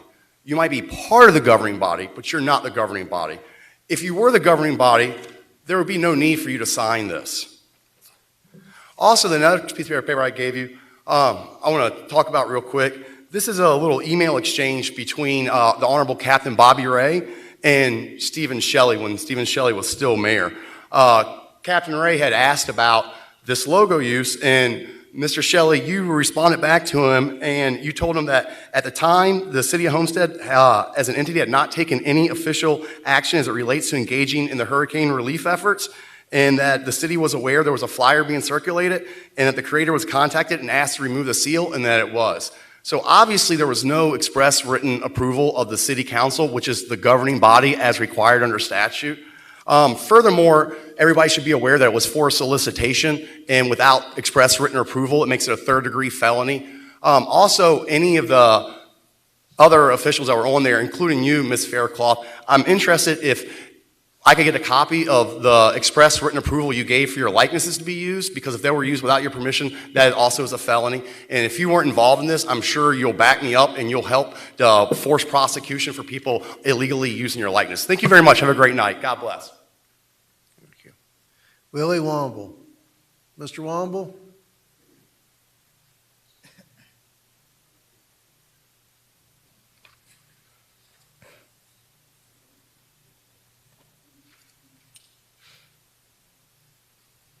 Good evening. Mr. Lossner, welcome, sir. Thank you. As our mayor. Mr. Fletcher, welcome to the dais as a new council person. Welcome back, Mr. Shelley. Mr. Mayor, the council people. I had an opportunity to talk to the residents during this past election season. And speaking with the residents, we have a serious divide among the people of our residents, of our community. We're divided. Mr. Lossner, we're asking you to bring back the unity that was once Homestead, the pride that was once Homestead, so that we all can live in a community in which we're not constantly fighting against one another, so that we can live in a community where we enjoy one another. With that said, Mr. Lossner, Mayor, I'm still in support of body cameras for police officers. We had an opportunity to discuss this. We do know that there's a shortage of funds. However, we do know that we've spent tons of money on attorney fees, so on and so forth. We need to find a way in which we can eliminate the cost associated with litigation so that we will be able to compensate our city employees better, so that we'll be able to reduce the tax rolls, so that I, as a taxpayer, won't have to pay as much towards city taxes and litigation. Thank you, sir. Thank you, Mr. Womble. Mr. Sullivan, do you still wish to speak? Come on down.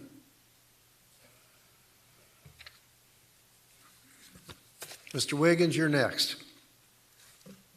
Well, I had to sign two places tonight, so that's why you're calling. Anyway, Kevin Sullivan, 1860 Southeast 6th Court. I have two small items. Number one, the other day I went into the city clerk's office to pick up the agenda for the zoning. And I waited around a little bit, not that long, and somebody came and they asked if they could help. They told me, oh, I'll go find out. They went in the back and they came back a little while later and said, no, you have to go over to Development Services. Oh, okay. So I went to Development Services. Very nice lady there. Said, just a minute. Then she came back. She said, what's your name? I said, I need my name to get a piece of paper. But I gave it to her, and I waited another short period of time. I think that's too much crap for an old person to have to go through. I'm pulling that card out tonight, old person. And now my next item is, I don't know what our ordinances or rules are, but I see junk from crashed cars all over the city. I know our CRT or GRT goes out and picks it up, but they can't be everywhere, and the accidents are maybe not on their route. Is there anything that we have in place or could put in place that would make, when officers show up at the scene, that whoever that record driver is there has the equipment to scrape up, pick up, take it away? Why should we have to drive around or make a call to have somebody else come out and pick it up? It's their job. Many, many cities, towns have that ordinance on the books. Thank you. Thank you.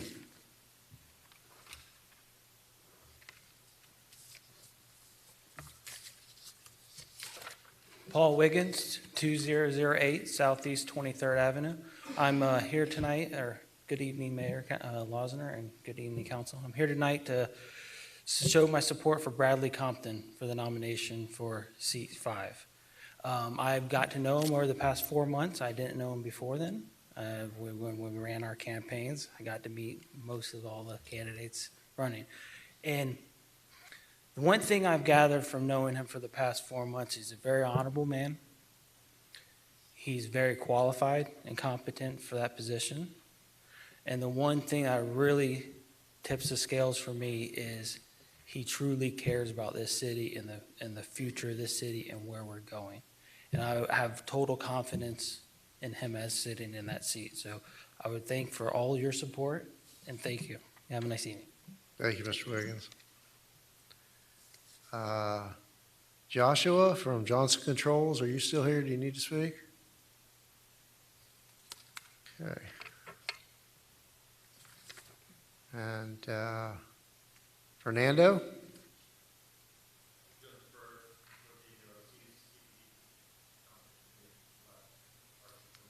Thank you. Curtis Cooper.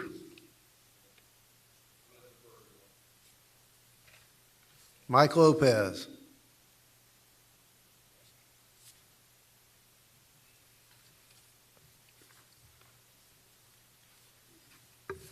Good evening, Mayor and Council.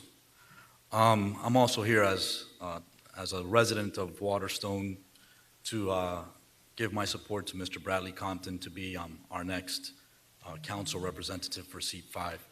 I've known Mr. Compton, I call him Brad, for close to 10 years. We've been neighbors, we've been on boards together, and you know, like everything that happens in a board meeting, you agree sometimes, you disagree other times. You agree to disagree, you disagree to agree.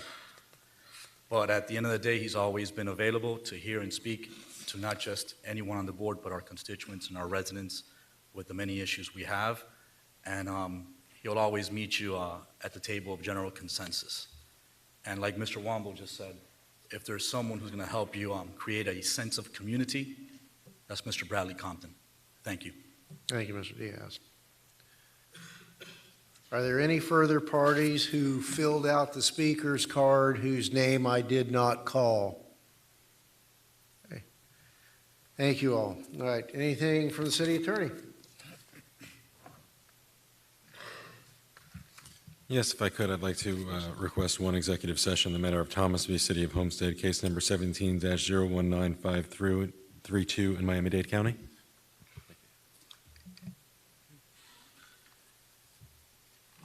I'm sorry.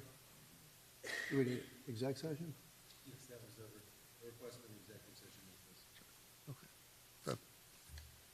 Okay. Do we need to? No. Okay. All right.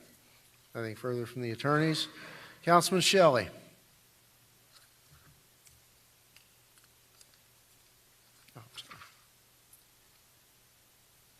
Nothing really today, right? Just, you know, the end of the year, so wish everybody a happy holidays, Merry Christmas, and see everybody next year. So other than that, I'll live in my business. And we still have a lot of stuff to get to tonight. So thank you, Mayor. Thank you, Councilman. Councilwoman Bailey. Thank you, Mayor.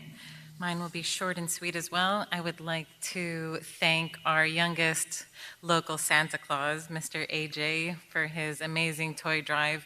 He helped us. I know a few of my colleagues helped donate toys as well, and he put many, many smiles on kids' faces. So I just wanted to say thank you to him. Thank you to PAL and SOS for also putting together a really nice a really nice event where children got presents and took part in lots of fun holiday-related events. And lastly, everybody that came out to support Art Walk Homestead. We had over 35 amazing local artists submit their artwork. And for those who don't know, the goal of Art Walk Homestead is to help us raise funds for Art in the Park. And that is our Memorial Day weekend, Blakey Park art experience. We want to help our youth find a passion in fine arts, sports, just anything extracurricular related. So I think for our first year, it was an amazing, amazing success. And the idea of choosing Schnebly Winery, which I've received a few questions about, was to try and find something that,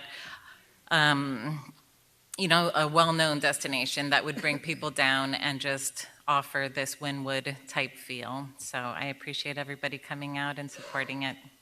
Happy holidays from me as well. Thank you, Councilwoman. Councilman Roth? Thank you, Mayor. This is the same, just to wish everybody a happy holiday. Be safe out there. And I know that we're in the final few days before the holidays, and just be kind to others as you shop and travel. I know traffic is crazy out there. Just be patient. You'll get to where you got to go. Be safe, arrive safe, and hopefully we'll all see each other next year. Happy New Year to everyone. Thank you. Thank you, Councilman. Councilman Fletcher. Yes, thank you, Mr. Mayor. Also be brief. Also wish everyone a happy holiday.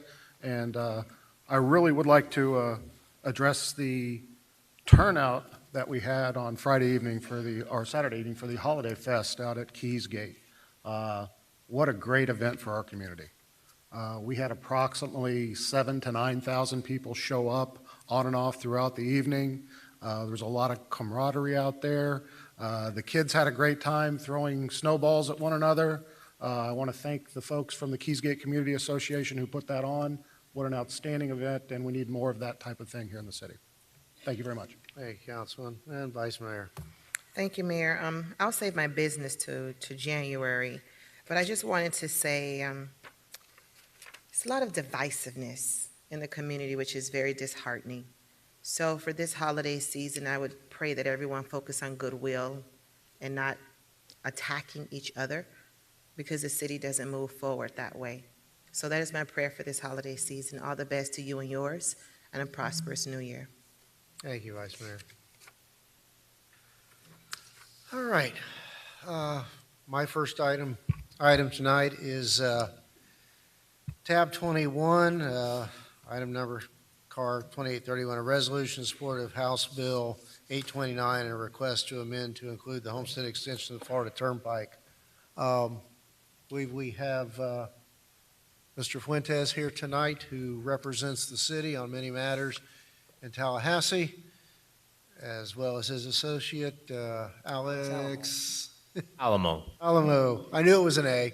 It's been a long night already. And I've asked them to come down and give us some background on that and brief us and talk about the potential advantages for going forward and supporting and perhaps having this pending House bill amended. Mr. Fuentes. Mr. Mayor and, well, what happened to my voice? Mr. Mayor and Vice Mayor and council members and Madam Manager, sorry. I'm going to let Alex give more background on 829. So this is going to be his first presentation before the City Council. Thank you. HB 829 and its Senate companion eliminates the express lanes on State Road 826, along with the current tolls that are in place, and requires the Department of Transportation to get rid of all the tolls. That's it in a nutshell. And get rid of all the tolls or cap the tolls as they exist now? Eliminates all tolling on State Road 826. All right, regular and what are currently the express lanes? Currently, all there are right now are the express lane tolls. Okay, and this resolution would be, we would be an early municipality to support that financial relief, as well as ask that our section of the turnpike be included. And please jump in here if I misspeak. It's my understanding that what's commonly referred to as a Homestead extension of the Florida Turnpike, is the most profitable segment of that system. We, in effect, our residents who use that every day, are supplementing the entire remainder of the system. And certainly, we all know that commute and the expense of the commute are at the top of, I think, many folks' list who are required to travel for their jobs every day.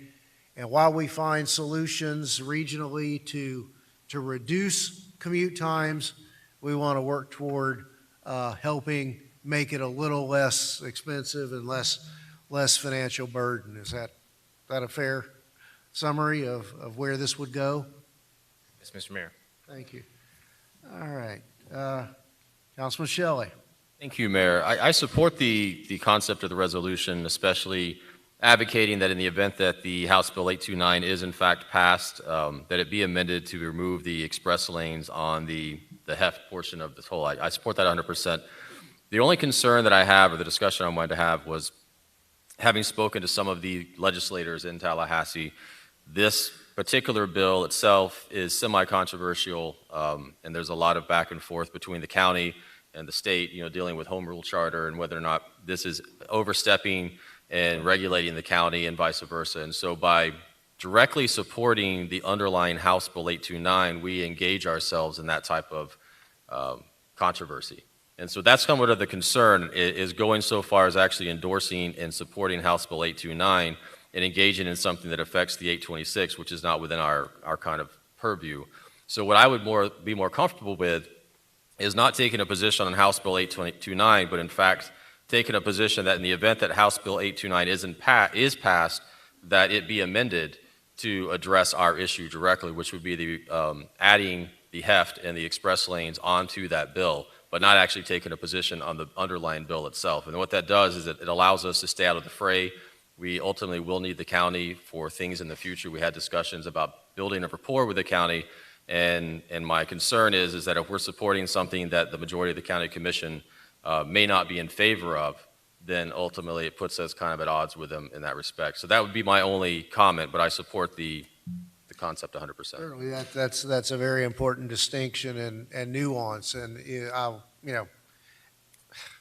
ask our Tallahassee council, our legislative council, is that a viable nuance or an amendment where we're kind of sidestepping, taking political sides, but asking the section of the turnpike to be included if it in fact goes forward? Mr. Mayor, last year, Mayor Jimenez and the County Commission took a position, actually, to include only language that was regarding the HEFT. That was the big concern, to the point of Councilman Shelley, exactly as he stated. A lot of the revenue that's created there goes to other parts, other regions, so you're funding a larger system. So I think that in the terms of Tallahassee, you can accept that as a friendly amendment and something that would be beneficial for the Homestead residents particularly.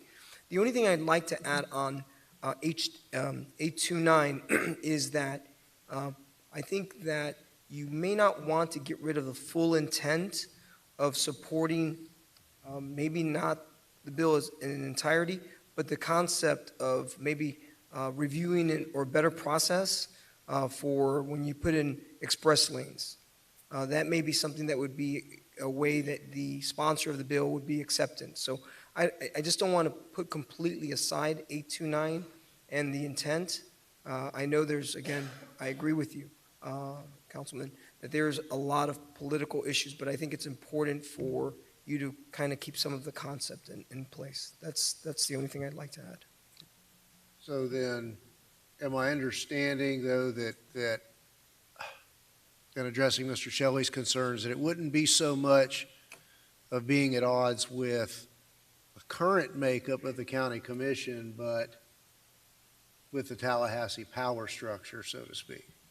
Mayor Jimenez's proposal at session time last year really or what we're talking about is substantially or reflects a portion of what he proposed? No, For the HEFT? No. this issue is, there was ladder language that was introduced in Tallahassee in probably the 11th hour that included the HEFT. But I do think that Councilman's amendment, I guess you would consider it, is a friendly and good amendment. I do think that the idea that you're proposing is in keeping with kind of the idea of having a more open discussion, maybe, on whether you put an express lane or how you put that express lane. I know that I think tomorrow you'll be joining the Transportation Planning Organization of Miami-Dade County, and that's going to be a very active issue for discussion. So again, I think I would have to work with the city attorney or to kind of massage this legislation so that it's correct and proper in form.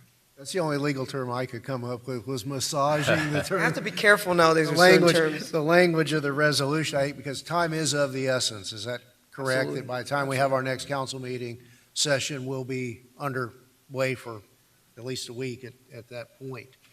So, Councilman Shelley? Yeah, and so my biggest thing is just not taking a hard and fast stand on 829 or the 826 issue itself. I want to focus on how any amendment to that would help and benefit us. I think what you were saying is that to maybe expand my request, which would be only focused on if 829 is passed, that an amendment be added to eliminate the toll lanes on the HEFT.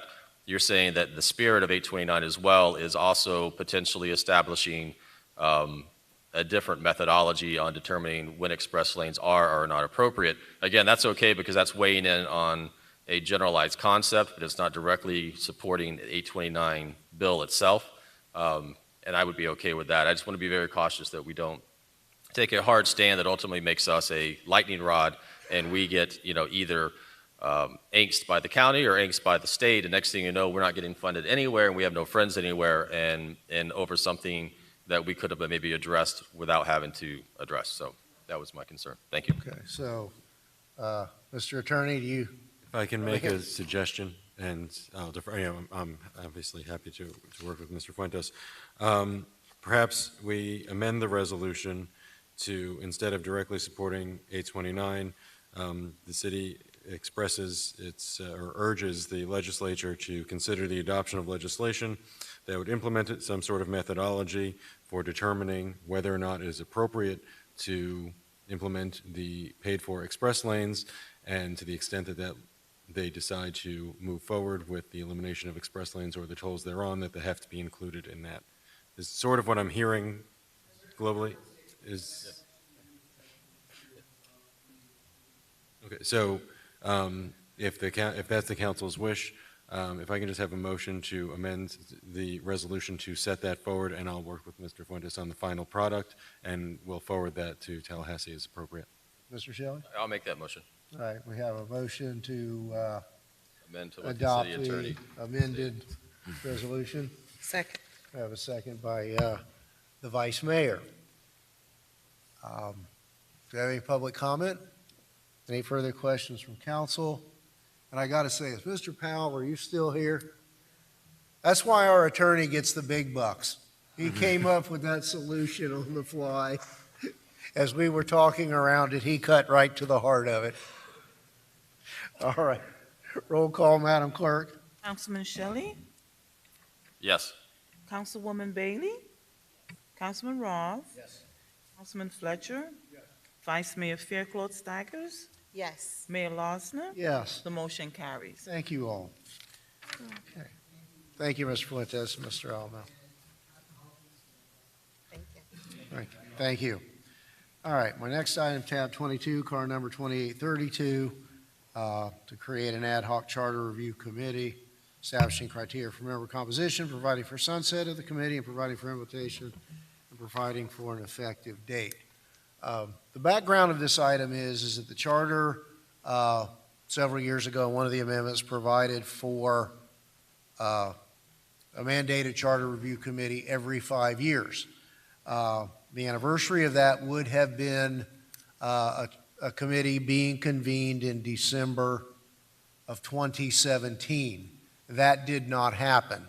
My intent in asking for this resolution is that this council convene a 7-member authorize a seven-member ad hoc charter review committee to really to step in and fill in where the charter mandated work did not occur in late 2017, 2018. Have any questions? Comments? No? Did you, Mr. Shelley? Yes, Councilman? Yeah, not necessarily. I do have some questions, I guess, or just discussion items on this, but I was waiting until you were completed with your explanation. Are you? Well, and as an ancillary to this, some of you have already submitted potential nominees.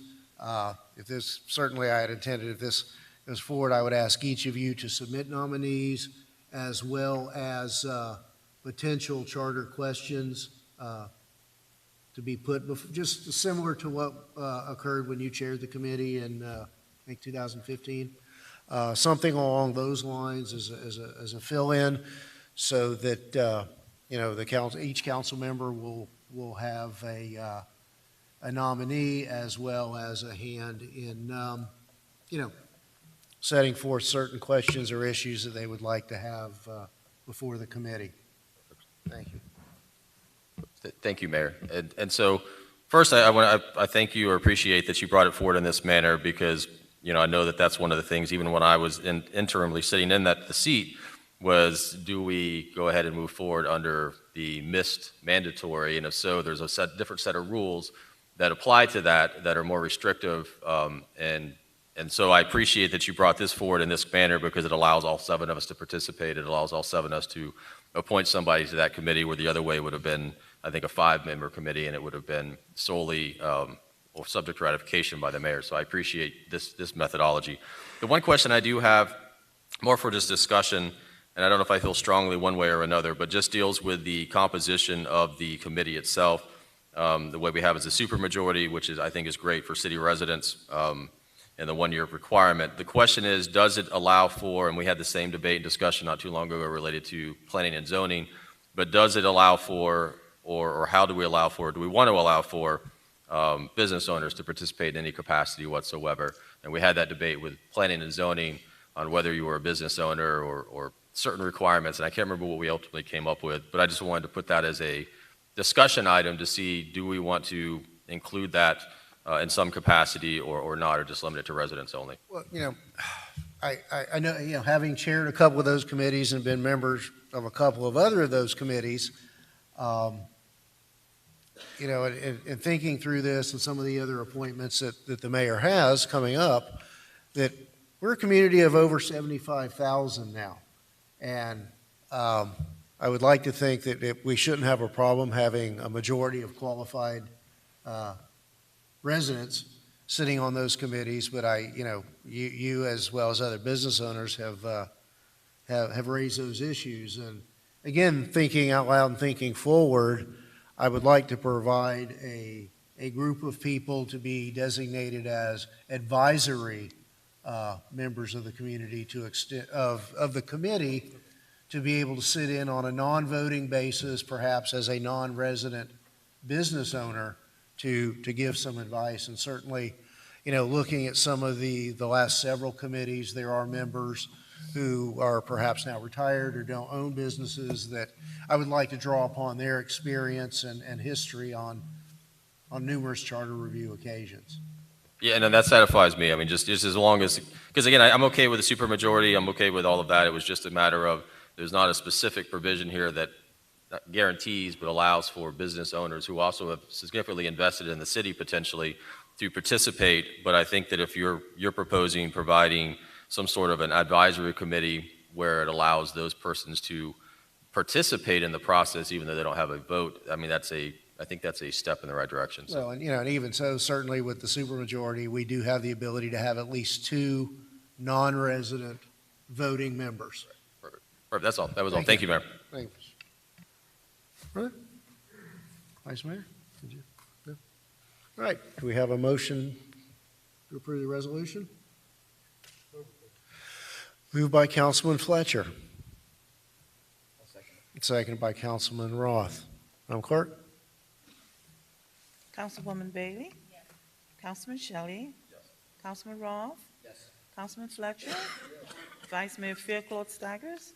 Yes. Mayor Losner? Yes. The motion carries. Thank you all. And again, just as a reminder, and I know some of you have already submitted names, and if you wish, submit a couple of names.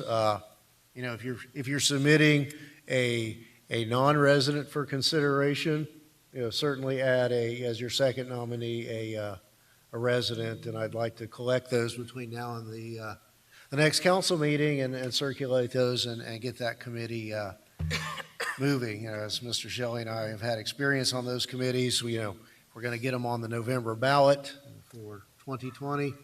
We need to do a lot of work, have public hearings, and have them transmitted to the county by August. So it is, you know, it's kind of hard to imagine we're sitting here at mid-December talking about being under a tight time frame for charter review.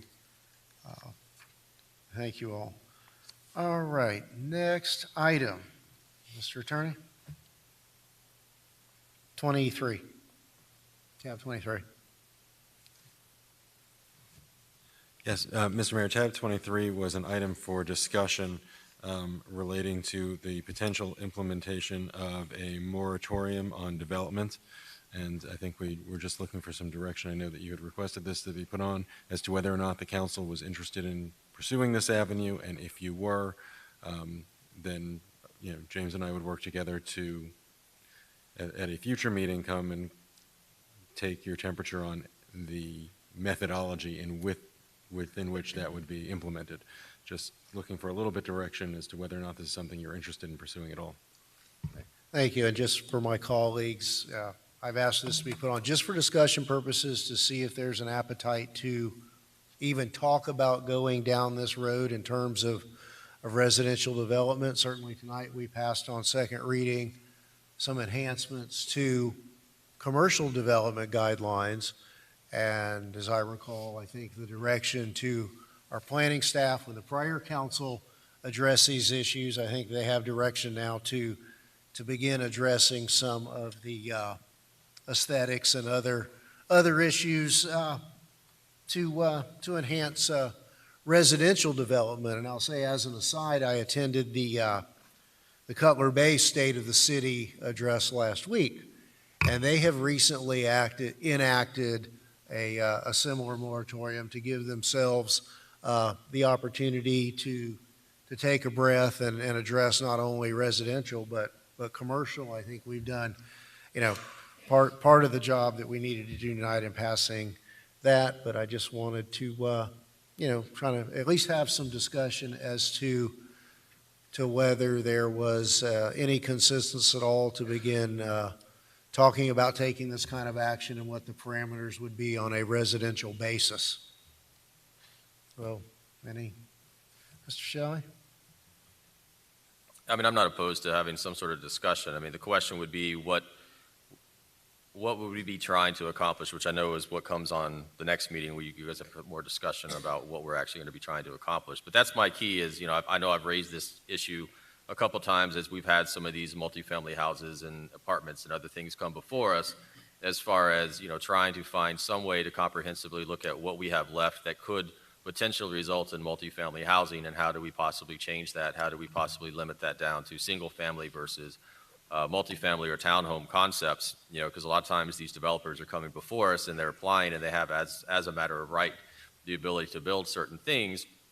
And so the question would be, I guess, what we would be looking to do if we did the moratorium, because I definitely support the idea of trying to reduce the amount of multifamily that is, as a matter of right, can be built within our community, because I think we've already exceeded the need or the capacity of what we need in that respect. So I'm in favor of learning more about it as long as we can, if we implement a moratorium, we have a way in which we can address that issue. And that's what I think staff needs to look into and report back to us and tell us what we can accomplish in that process if we go through that, as well as, you know, who is already considered to be in the pipeline, because I know that there's not a whole lot of major land pieces left And so I would hope that we would be able to address those particular parcels of land if we do the moratorium and address this particular issue. So those were things that I would need the next go around, but I'm open to seeing what options are out there and what it might look like.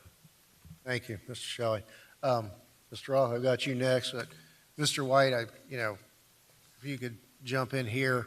I think it's been many years since we've looked at our transportation needs, our transportation master plan, wastewater capacity, all of those concurrency type items that go along with development.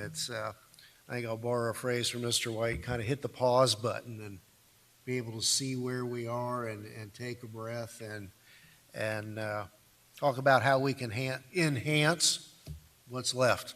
Mr. White? Yes, Mayor, just to reiterate, those are all areas of concern that you can base a temporary moratorium on. This would be something that would be temporary. Of course, you all would need to decide what we're looking at. In years past, many years ago, we've done a building moratorium, and that was for a year. There was an extension. It can be a lesser time frame. It really depends on how you all want to structure it. And then you all need to there'll be some significant issues with regards to how you want to develop the scope of who's covered or where you draw the line in the sand as to who's in and who's out. And so there are examples of the 2005 moratorium ordinance that the city enacted dealing with the Northwest area while you were studying the Northwest area master plan. And subsequent to that, in 2008, there was a moratorium on residential development that was anything other than low density. So that was the medium density residential type of products. That moratorium is in your packet for you to have as a reference. But you'll see in there the way that these moratorium ordinances are structured, you can identify the scope as to who's in, who's out, and they're all set up with a vested rights procedure and a waiver procedure because you'll need that as part of the legal basis for it. So those are just some things to keep in mind, and certainly if you all decide to move forward with this, we'll have to have a more in-depth conversation with regards to the scope of what you want to do and the type of applications that you want to cover. But the justification and the legal basis could be a number of things or issues that you have, anything from land development regulations to looking at future density, to looking and studying your mobility issues, your transportation master plan, concurrency issues, and there are a number of other things that you can list as well. Thank you, Mr. White. Mr. Roth. Oh, sorry. Thank you, Mayor. Yeah, I would be also interested in learning more about the moratorium portion of it, and if it would be regionalized or set off in separate sections. I know that we have some development opportunities in the downtown area, so if we put a moratorium in, would that affect future growth there? I know the east side is being strangled by multifamily townhouse condo stuff, and definitely would love the opportunity to look at that. But as the city attorney said, Mr. White, it's almost like we are going to be revisiting the entire city and doing a new master plan for the entire city as far as density levels, commercial development, and the reinventing the downtown area. So we would like to, I would love to sit down and be a part of those conversations and look at it. The aspirations we have for the downtown area to bring some residential components to the area are very important, I think, to the survival of what we're trying to do in the downtown area with the expansion of Losner's Park and the Homestead station. So definitely would be interested in listening to some more of that, getting involved in some of that planning aspect, and trying to relieve some of the development on the east side, because we are being choked out there with the development, knowing that there's future developments already coming our way, and also people that are entitled to build already as well. So that it's a great a great topic, one that interests me a lot, and I'm sure it interests a lot of people out there with the density issues that we're facing and the traffic issues that we're facing.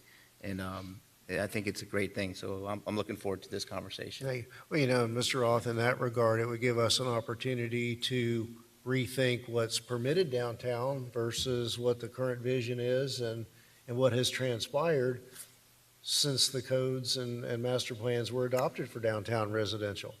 Yeah, I mean, and the investment that's been made into the downtown area, there are some spots that do need to be looked at for the future, so we can continue to improve and grow what we've started down there. I mean, we've got the great nucleus started, but we need to actually come together, start working together, and figuring out what it is we have to do to continue that down there. Because we have a great opportunity to revitalize the downtown area, and if we don't continue to move that way, everything that's been invested into that area can just go away again, and we don't want to see that. I mean, that area was, destroyed in Hurricane Andrew. It's been ignored since 1992 when Andrew hit, and it's got life back in it. Now we got to continue that, bring the businesses, bring the shops, and add a residential component to it. So the conversation is going to be a good conversation. It's a big conversation because we're a big city, but it's needed. It's very much needed. Thank you. That's all I have. Thank you. And, just real quick, I think a moratorium perhaps would give us the breathing room to revisit those issues. Well, Without having someone come in and say, your code allows me to do this right now. Yeah. And particularly in the downtown. Yeah, but we still need to design a plan for why the moratorium should be in place. I mean, if we're just going to say we're going to put a moratorium on multifamily, townhouse, and condo, what part of the city are we going to be doing that in? Because if we start to restrict development, I mean, a lot of people have been waiting for the sewer systems to be upgraded in the southwest section. There's been no development in the southwest section. So if we put a moratorium in citywide and somebody wants to develop in the southwest section and they want to go in 3 months, they can't. So we have to figure out where we want to start this process, how we want to start it, and what is it going to include. It's not just a matter of doing a blanket to the entire city and say, no, we're not going to do anything right now, we're going to wait a year. I think we would miss a lot of opportunities for folks that want to invest into the city. I mean, the whole idea is to make the environment comfortable for investment. We want people to invest in our city. We want it to be in a smart way and on our terms, exactly. So I think if we do a moratorium that's a blanket for the city, I think we're going to be shortchanging ourselves, but I love the conversation. If we bring it back in January with some other thoughts and processes, then I'm happy to, move forward. I think it's going to be a great conversation. Well, I think maybe perhaps if we could move this concept forward and perhaps even have a workshop. Yeah, in a less absolutely. formal situation where we're all in the same room at the same time to address these concerns. Mr. Shelley. Yeah, just to piggyback on what Councilman Ross stated is typically I'm never been really a big fan of medium density residential, since I've been up here, and most of the time I think I voted against it. But and so in doing so, though, I do forget about our downtown, and I do forget about the concept that we have there as far as a live, work, and play location, which does necessitate some form of higher density than I would definitely normally be comfortable with in any other portion of the city. So I do think that knowing that we have some investors right now that are willing to potentially invest in the downtown and kind of provide that last piece of the puzzle for sustainability for all that we've kind of put into it, I do want to make sure that that's considered as we're talking about this moratorium and what is restricted and not restricted, because I don't want to have developers or investors that currently are thinking or willing to invest lots of money into that downtown to now be put off because this moratorium potentially injects uncertainty into an investment that may have already been somewhat uncertain or risky for them to begin with. So Councilman Roth does raise a good point there, that we need to make sure that we are consider that as we're moving forward and possibly carve out, although I know that in order for the investment to occur and the residential to be built, I think we're going to have to change our code downtown anyways. So all of that can happen simultaneously, but it's just making sure that the word moratorium, that we at least message-wise discuss this with these investors to let them know that, maybe on first blush we're thinking of exempting this area so that we don't lose them before we even get them started. That is a concern. So that's all, Mayor. Thank you. Thank you. Councilwoman Bailey. Thank you, Mayor. Yeah, I wanted to say, basically the same thing. We're definitely in a unique position where so many developments are coming our way, and we need to take our time and make sure that it is the vision of Homestead in general, but it's definitely a matter of preference, and I can hear that.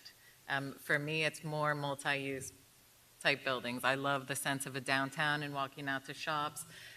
So I think that would bring a very unique thing to Homestead, is to have that work, live, play atmosphere, especially in the downtown and the southwest area.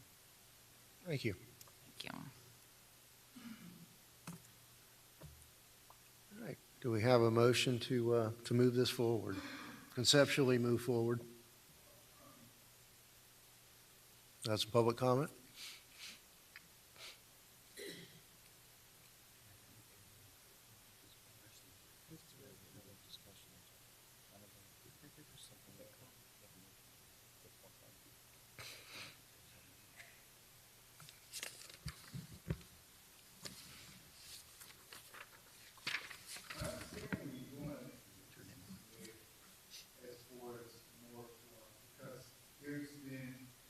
Traffic jams everywhere. However, the logic becomes convoluted, Mr. Roth. Do not use the southwest side to be able to promote your agenda. Ms. Bailey, don't tell me about downtown buildings and everything. When you live on the when you represent the southwest side that hasn't had any development and not a real intention of a master plan to be able to develop that area. It's insulting to say all of these developments. Now, you take a CRA and you redevelop downtown, and those people who worked hard, the people who mowed the grass, picked the beans, made the beds, did all these things on the southwest side, but yet you can't even mention them in development? This is crazy. This is ridiculous. For you all to be able to turn a blind eye to the development of the southwest side that used to be the heart. And let me tell you this. You know, there was one time on the southwest side when you wore your clothes, you bought them from 4th Street when you went to church. When you got outside, when you went outside that door to go see a movie, you saw it on 4th Street. The dinner that you ate on that Sunday came out of 4th Street from a grocery store. Now, we witnessed having 2 black representatives up here on the council in the southwest side is dismal. We witnessed the trickery, the political trickery of placing Ms. Bailey on the southwest side, redesigning the southwest. Yes, redesigning that district and basically placing someone who's not going to represent us, who's going to talk about downtown. So before we even talk about moratoriums and everything, let's not look at our city with a blind eye. Let's not be right-sided. Let's be holistic. Thank you. Thank you. Gotta get my say. Moratorium. 2005, we put a moratorium on, and why did we do that? Infrastructure, water, sewer, and electric.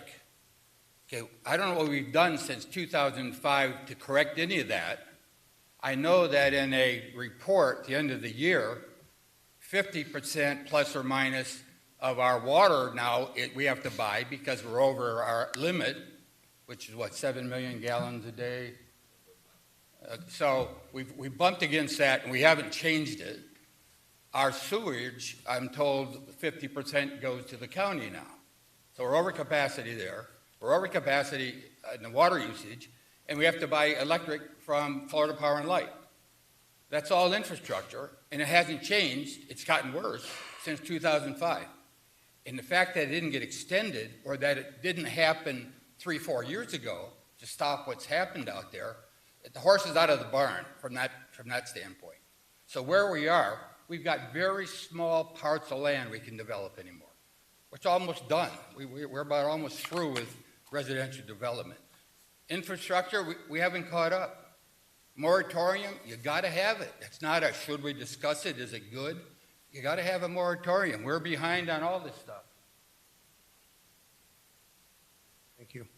Would it be the will of council to direct staff to find a date sometime in January, and it doesn't necessarily need to be prior to the next council meeting where we all can sit down or late one afternoon, perhaps set aside a couple hours and have the land use maps and density information in a room where we can really start kind of slicing and dicing and targeting where it would be beneficial to have this temporary moratorium at varying levels throughout the city, depending upon, appropriateness for what our vision might be for the future. Ms. Bailey, good with that? Mr. Roth, Vice Mayor, Shelley, Mr. Fletcher? Thank you all. Okay. And the next item would be to name the mayor as the city representative on the Miami-Dade Transportation Planning Organization Governing Board. The background of this is since the city earned a seat on the TPO board, the mayor has traditionally acted as the city's representative on that body, together with typically the mayors of the cities closest to us who qualify. And at this point, by virtue of his prior position as mayor, Councilman Shelley is the designee, and in order to go forward, we need a formal designation by this council of the mayor as the city's representative. Any discussion? Any opposition? Do we need a form? Do we have a resolution or just? There's no resolution. Okay. Do we have a motion? I'll make the motion. Motion by Councilman Roth. Okay. Motion by Vice Mayor, second by Councilman Roth. All in favor? Aye. Aye. Opposed? Thank you all. All right, coming to the home stretch. We have several openings on the Planning and Zoning Board. Tonight, I'm asking council to approve Jose Daza, who is an architect by training and a construction consultant manager by practice, a resident of Keysgate, and Paul Wiggins Jr., also a resident of the Keysgate area, to fill 2 of the 4 openings that currently exist among the voting members of the Planning and Zoning Board. You have a motion? Sure. Thank you, Mayor. The appointment to the P&Z board, is there any special requirements from any charters or any review committees that run this board that the placement of these individuals comes from individual seats, similar to what we're going to do with the charter? Yeah. 7, we each get to put 1 person on the board for that. Do we have that opportunity here, or is there any documents that say that we have to do that? Because another board is the same way. So I'm not, and if there is, can someone get us a list of who's on the Planning and Zoning Board and who's placed them there or who recommended them there? So can somebody explain that to me? Anybody? James, you want to take that? Yeah, the planning and zoning, I mean, certainly they can provide, staff can provide you a list, the current roster of the membership of the Planning and Zoning Board. We have 4 members, we have 3 vacancies right now, and we have 2 alternates that are not filled, that were never filled. So, but is it the responsible of each council member to no, help it's support not, the mayor? The composition of the Planning and Zoning Board is not set up that way. Okay. It's, and you'll have to give me a minute, and I'll have to pull it up to read you exactly. That's not important. Just most of the other boards, and I know this board has been a troublesome board. We've added seats to it. We can't even fill the seats that we've got. And this is probably one of the boards that do a lot more as far as bringing stuff to us in the city. And it's important to make sure that we've seated people when we have it. But to have 4 members of a 7-member board, you almost can't get quorum. So we've been fortunate that the 4 that are sitting there now show up every month to help us push business through the city. So I'm okay with the appointments. I just want to we still have an open seat and we have 2 vacant seats. And if somebody on council would, is responsible for trying to provide somebody for one of those seats, it's hard to get people to just volunteer. The mayor mentioned earlier, we got 70,000 people live in this city, and hardly anybody wants to come and help us with what we got to do up here. So just a clarification, that's all. I'm good with what we're doing tonight here. And then just for the future, a list maybe who recommended their appointment, and then we can figure that part out later. But Sure. Thank you. Yeah, as a backdrop, Councilman, at our last council meeting, we announced the vacancies. They were published by the city clerk. These individuals responded, and as we began looking further, we determined that one current member has exceeded a 4-year term, go. and his Yeah. term has There expired, you go. and the term of another has expired as well. And we also have no individuals filling the alternate positions. So certainly, So that's kind of important for us all to know. We got people on there that aren't supposed to be on there anymore. We have to reappoint them or reactivate them and do that. So that might be helpful. At least one has exceeded the 4-year term. the consecutive years. Sure, And- sure. And certainly, I guess the practical comment is that, for any of you, if you have someone who comes to mind, have them submit a letter of interest and a resume, Mhm. and we'll put them all together and bring them forth next month. Good job. All right, thank you. Thank you. Vice Mayor. Yes, thank you, Mayor. In addition to what Mr. Roth, the information Mr. Roth suggested, I am interested in those residents that are on the board and which district do they live in within the city? Because we don't want to stack this board with individuals from one particular district in this community, because that's not a balanced approach. I know at one time on the dais, majority of the elected officials lived in the villages of Homestead, not a balanced approach. So if we can get engaged in this process and potentially court residents throughout the community so that this particular board is very balanced, because they deal with very sensitive and critical issues for our city, and we want to make sure that we have a diverse perspective and a balanced approach on this board. So I'm very interested in where these residents live within the city. Thank you. Thank you, Vice Mayor. Okay, do we have we need a motion to approve the appointment of these 2 individuals to planning and zoning? Moved by Councilman Roth. Second by Councilman Fletcher. All in favor? Aye. Aye. Any opposed? Thank you. And finally, I think this came to us from Councilman Bailey. The appointment of LaWanda Bragg to the Southwest Advisory Committee, and her information is also included in the council package. Councilwoman Bailey, would you like to add anything on this appointment? Unless anybody has any specific questions, she is a very involved member of our community, and we are very, very excited to have her work with us. Thank you. I'll move it. Moved by Councilman Roth. Seconded by the Vice Mayor. All in favor? Aye. Thank you. All right. And unless I have again misread the agenda, we're now at the final item. The item car number 2833, tab 24, mayor's nomination to fill the vacancy for the WATERSTONE seat, officially residential area seat number 5. Certainly after the conversation and social media, it should come as no surprise to anyone that I have nominated Bradley Compton for consideration for approval by this council to serve the unexpired term of Councilman Elvis Maldonado, approximate 2-year term for the WATERSTONE seat.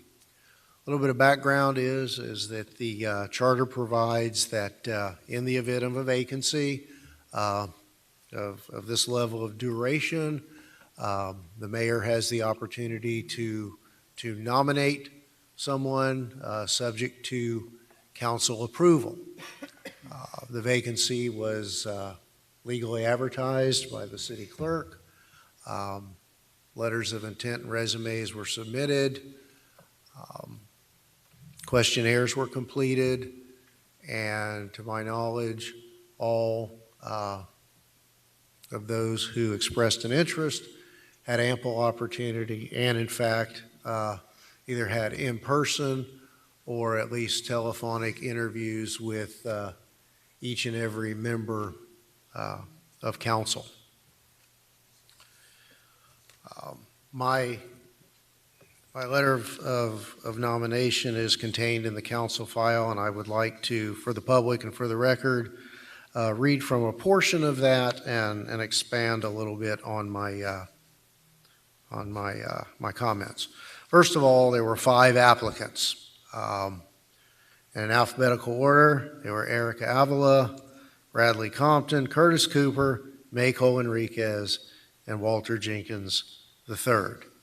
I want to commend each and every one of them for their commitment and their efforts and their devotion of time in the past to our community and making themselves available to each and every one of us to go through this process. As an aside, I never imagined that one of the first big issues of my term as mayor would be the filling of a council seat. In a perfect world, this would be something that happens few and far between, but here twice in the same calendar year, a fairly new mayor is faced with this task, and it is certainly not something that I think none of you take lightly. It's kind of interesting.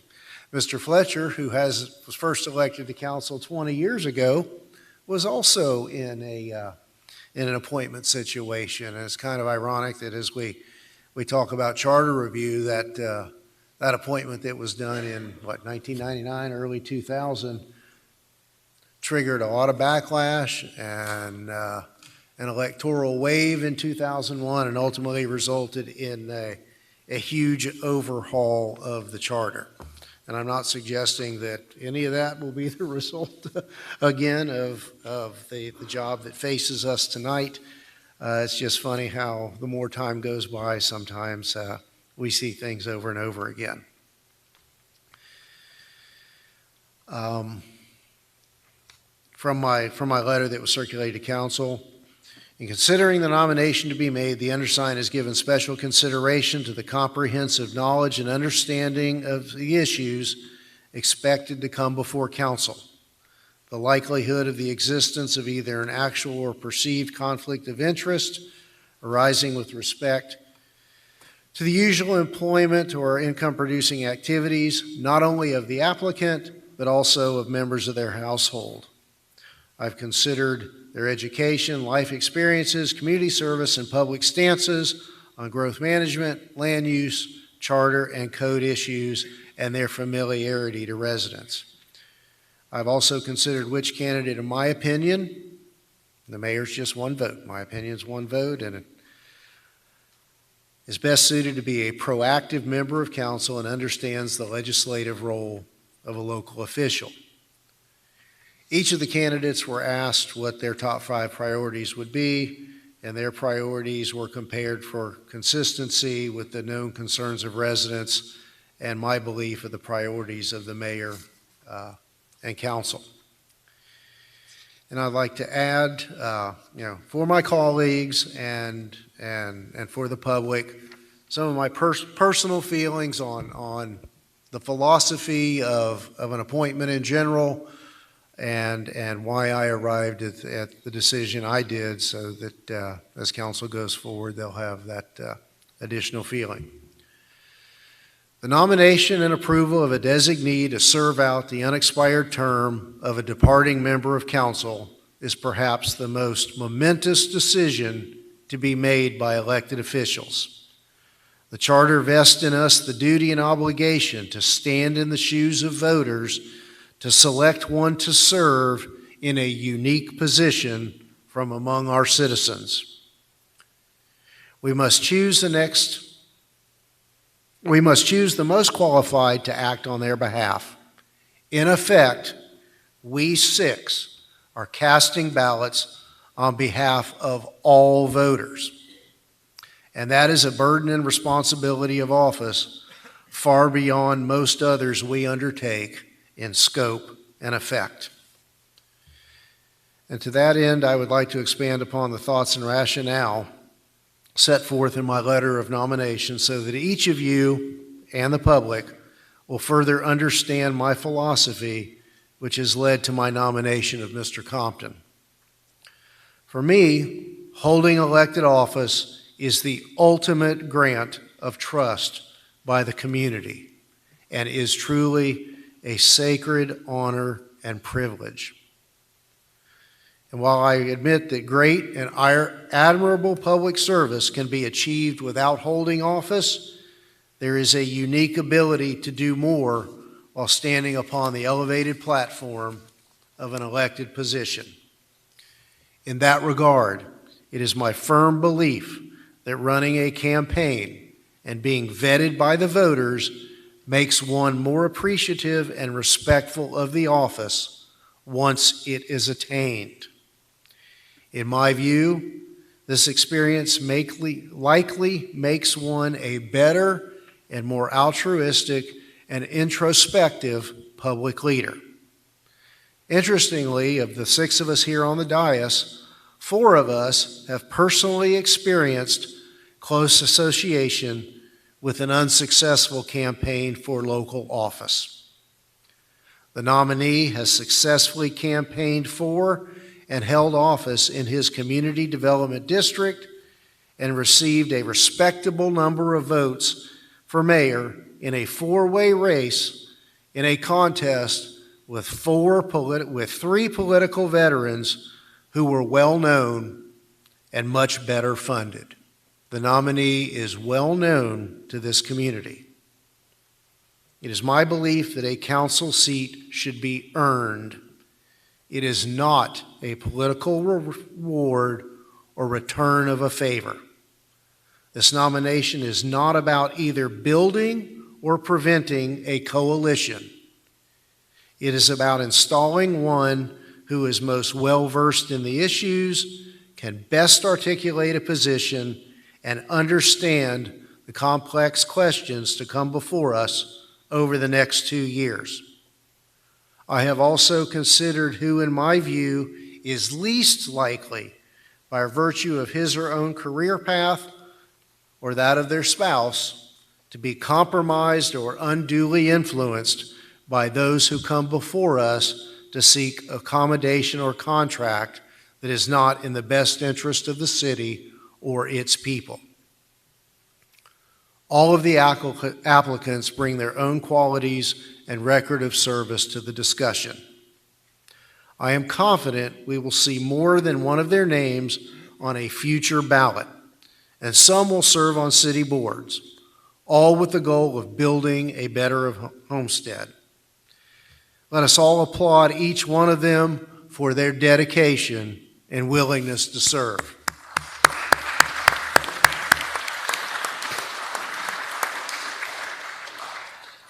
However, there can be only one person in the seat.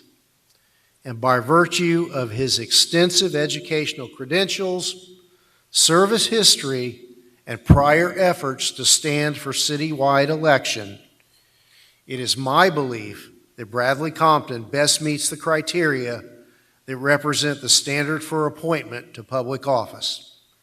I ask that his nomination to serve as the interim councilman for residential area seat number 5 be moved and seconded for approval. Thank you. I'll open the floor for motion and second, at least for discussion. Move for discussion. A motion for discussion by Mr. Fletcher. Do I have a second? Second by Councilwoman Bailey. Vice Mayor? Were you wanting to discuss first?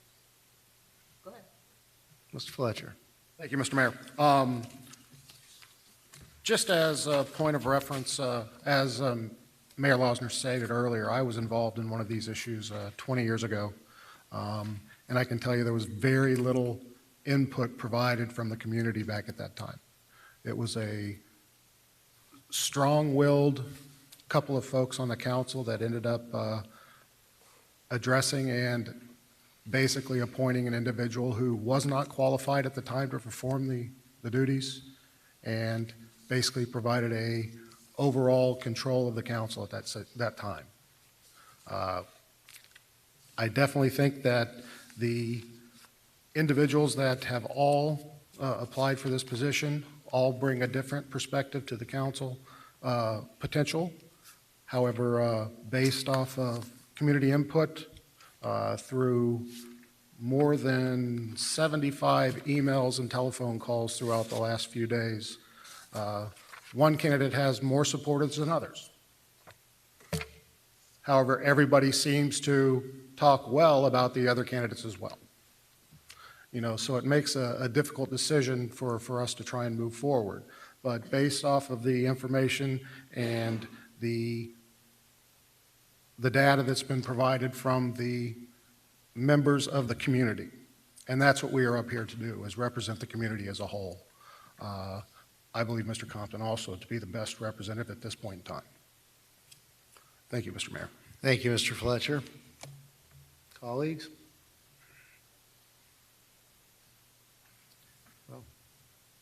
So, okay, Vice Mayor. Thank you. I was just getting my thoughts together. Thank you.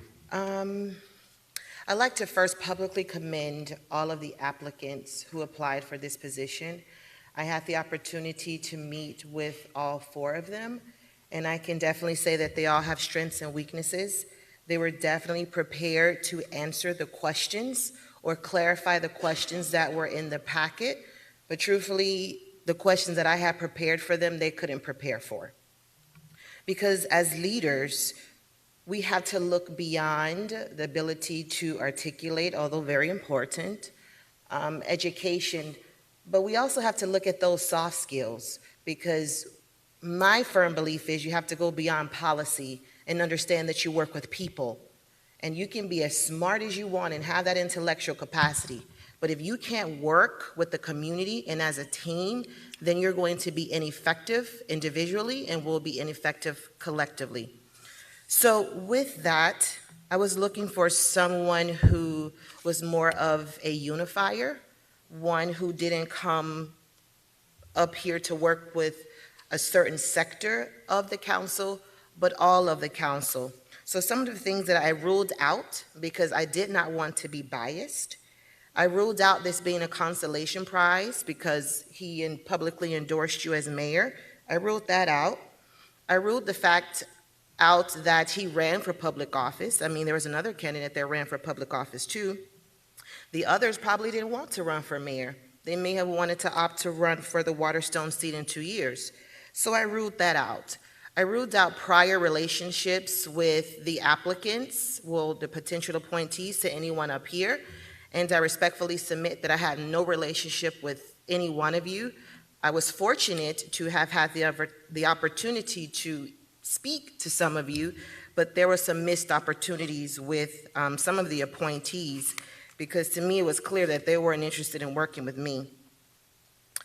So with that, I ruled in someone who exudes positivity, openness, and a passion to serve the people, a genuineness to work with all of us and not some of us, someone who appealed to various stakeholder groups and going beyond their guard gates and secluded communities to work with the entire community. I looked at someone whose professional pedigree and life narrative reflected a commitment to serve. But more importantly, I looked at someone who reflects the diversity of this community, because it would be shameful to have a certain sector in this community not represented. I believe in culturally responsive leadership, in that the leadership should reflect the diversity in this community. And if I can paraphrase a page out of your narrative, you said that in your opinion, you look for the best person who is suited to be a proactive member of council and who understands the primary legislative role of elected officials. And from my opinion, I don't think it is your nominee. Based on the face-to-face conversations that I had with all 4, I believe that there are 2 other nominees who stands head and shoulders above your appointee. So at this time, I will not be supporting the proposed nominee, and I respectfully reserve the right to continue to debate if necessary. Thank you, Vice Mayor. Any further comments from council?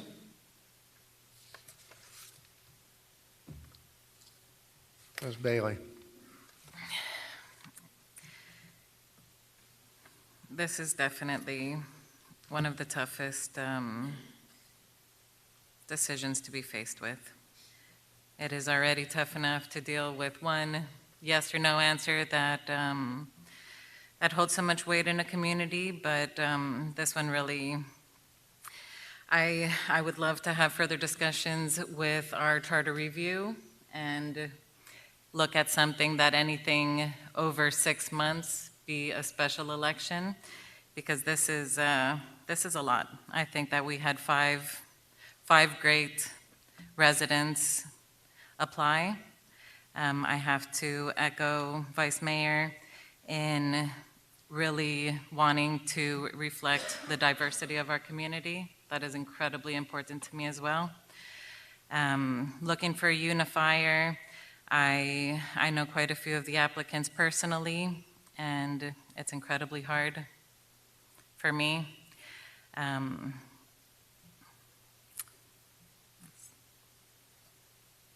going to leave it at that for now. Thank you. Thank you. Ms. Rickle? Yes, thank you.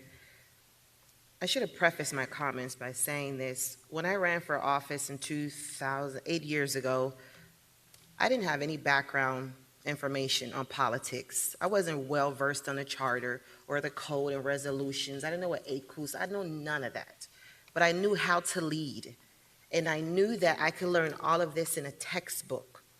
So because someone is well versed and articulate on prepared positions, I don't think that should weigh heavily on the position to be appointed here. Because someone has extensive knowledge and education in a certain area doesn't mean that they're the perfect appointee for here. I have 4 degrees and a national certification. Doesn't mean I'm the most qualified to serve here because I have no degree in government. I do think there is a place for Mr. Compton based on our meeting, and I think to round out his experiences and to get him beyond his nestled community and the base that he feels most comfortable with, I would recommend an appointment onto the Southwest Advisory Committee, the Community Relations Board Committee, to get it to build relationships with various stakeholder groups in the community so that you have an intimate understanding of the needs of the entire community and not just the Waterstone community. Because contrary to popular belief, this is not just a Waterstone seat. It's a Malibu Bay seat as well. I would also recommend that, he attends the education committee meetings to get an understanding and a better perception of the value of public education in the city of Homestead. I do believe he has value in this community, but I think he needs to start with those committees to round out his experiences and make him a true and best representation for this dais. But at this time, there are some other appointees that round out all those experiences, have the philanthropic experience, has a passion to serve the entire community, and not just one who's willing to come up here and align with me in my positions. So with that, I continue with my stance of I will not be supporting this nominee tonight for the aforementioned reasons. And again, I respectfully reserve the right to debate further if necessary. Thank you, Councilman Shelley. Thank you, Mayor. And I empathize with you because I just had to go through this myself, through the charter process and having to wade through some quality applicants and people who were ready and willing to serve the community and qualified to serve the community, and trying to choose amongst them is probably one of the most difficult things I've had to do since I've been on council or sitting in that mayor's seat. And so I do empathize with what you've had to go through. And also, you and I were on that charter review committee 2 years ago, 3 years ago, whenever it was, where we were trying to fix the problem, and we had lots of debate and discussion, and I think that we had thought we had come up with a great plan, that we had come up with a good way to resolve these issues should they occur. We didn't think they probably would occur very frequently if again in the future, and here we are 2 two times having to kind of fill some of these items. But, ultimately, you kind of learn, as you apply it in the real world, it doesn't always work as you think it is in your head. But for me, I mean, my issue right now is a timing issue. And again, it's required by charter that based on once the clock starts ticking, you as mayor have to take certain actions. You have to make an appointment. You have to, all these things are mandated by charter, and you're following that charter. And I understand that, but for me, it's probably the worst timing because we just had an election and we're, injecting new ideas and new people onto this council, and we as a body are trying to figure each other out, and we're trying to figure out how do we all fit together and how are we all going to work together going forward to move the city forward, and each of us have our nuances, and it's going to take us a little while to kind of figure each other out and find a level ground where we can move the city forward and know where each of us stand on certain issues. And so for me, the timing of now trying to inject a new person into the mix while we're still trying to figure ourselves out and trying to figure out who we are going to be as a council moving forward is bad timing. And so I don't think now is the time to necessarily appoint anybody to the council. I think that we should give ourselves probably 3 months, 6 months to let us gel together, figure out what we want to do and what our goal is for the mission going forward for the city, and then look to add somebody to that mix that complements what we as a council have become and what we as a body are looking to do. Because our goals may be different, they may be the same, but ultimately that would be the ideal time to then find out of these candidates or any new candidates who would be the best person to fill that vacancy and ultimately continue our mission of moving the city forward. And so I know that unfortunately the charter requires the timing, and so you're following that, and I appreciate that. And so I want everyone else to know that the mayor is doing what the mayor has to do by charter. And certainly that would be one of my issues for the Charter Review Committee. Yes, correct. And so as in our vacuum, we thought we had come up with a good plan. We now realize that, putting timing and time restrictions on the mayor to make these appointments, in thought process thinking that we would stop stalemates and we would stop mayors from intentionally not appointing somebody when the council maybe wanted someone in that seat. What's ultimately happened is now we're into this rush process where everybody had to move very quickly. You had to advertise very quickly. You had to get your candidates very quickly, interview them quickly without maybe fully vetting them in a full capacity, and then make a decision up here on the public dais. And ultimately, you may or may not make the best decision or have the best group of candidates that are sitting in front of you at the given time, but it's what the charter required. And I commend you for trying to work within those. I know what that feels like to try to push that through and do so in a quick manner and then present something to your colleagues and the community and say this is the best choice. So my position right now is I think that the timing is bad, and ultimately, I think that we should hold off on making this appointment. Whether it's in your hands or after it leaves your hands potentially and it goes to the council's hands, I don't think we should be in a rush to fill this vacancy immediately. Just because we need to fill it. I think that we need to better figure out how we are and what we want to be and what we want to accomplish, and then pick somebody that's going to help complement that going forward. So that's my position. Thank you, Mayor.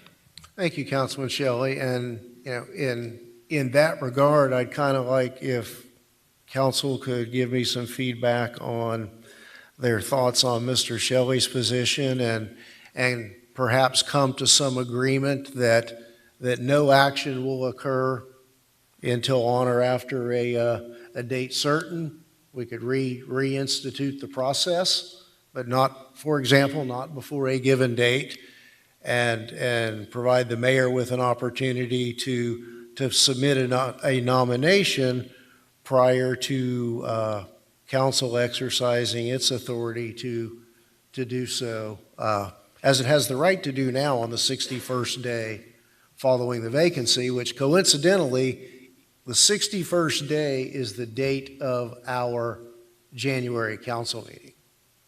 So, any thoughts on that process as to coming to an agreement to put the action in abeyance?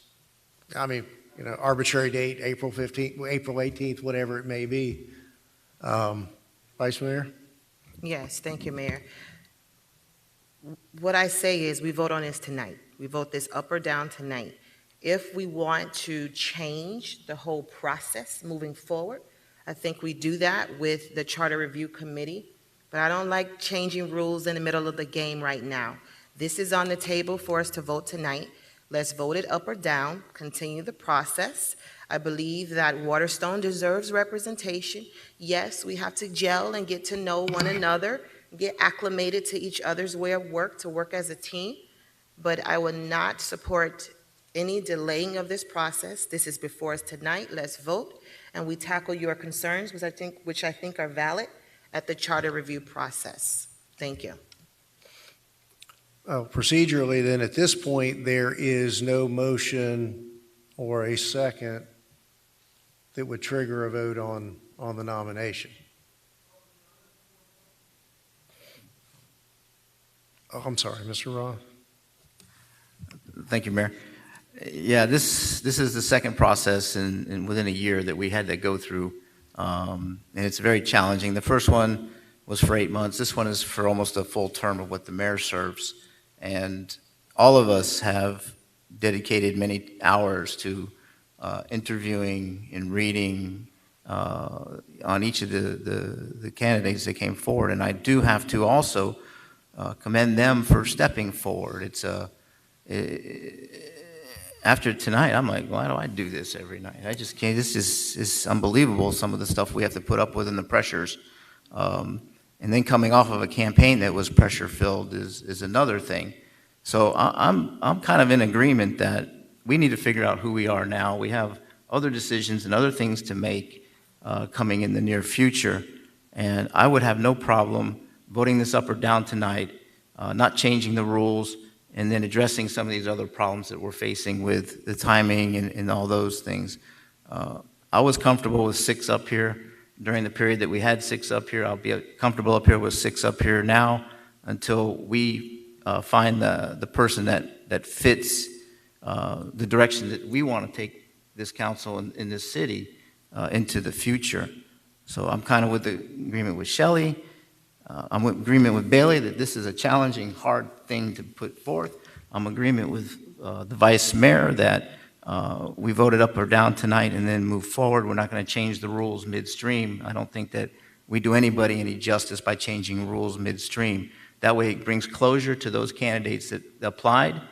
They know that the process will start over again new when we decide it's time to bring that forward. So with that, I'll reserve if I need to for continued debate. But I feel that we can work this out tonight, get up or down vote, and then move forward with the rest of it. Councilman Fletcher. Yes, thank you, Mr. Mayor. Just to reiterate my stance, we were elected by the community to serve their needs. The citizens have a voice, and we need to listen to that voice. Not that the voice that we've gotten so far is the end-all, be-all, but I think we still need to continue to get that feedback from the community.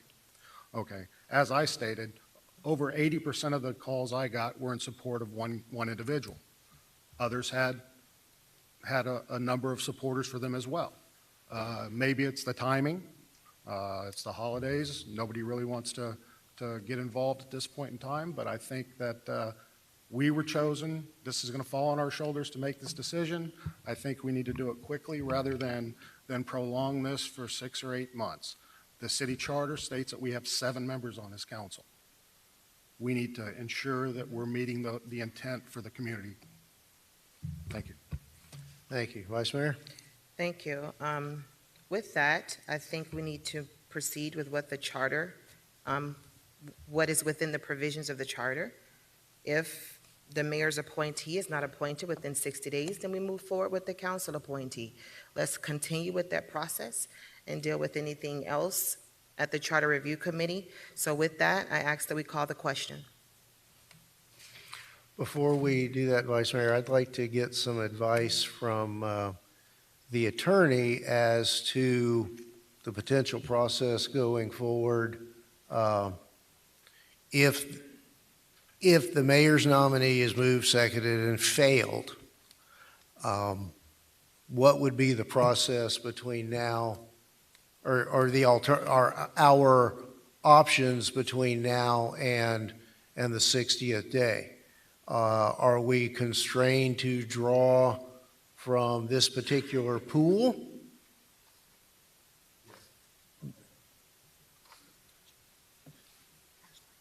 sorry. Thank you. Pursuant to the code, if the council fails or refuses to approve the mayor's proposed appointee, the mayor shall propose the appointment of another person from the applicant pool, and the remaining procedures in terms of the timeframes within which those are considered would apply to the subsequent nomination. So you would go back to, you submit something in writing, and then the mayor's request for council approval is considered at the next regular meeting of the council or at a special meeting of the council called within 14 days of the mayor's proposed appointment. And that's how the process will play out, and that's within the 60-day period. Once the 60-day period has expired, any member, any one of your colleagues, any member of the council can set forth their own name from the, to fill the vacancy. And the provisions From within or from anywhere? So the provisions of the code are silent to that particular point. It mandates that the mayor's person, nominee, be from the applicant pool.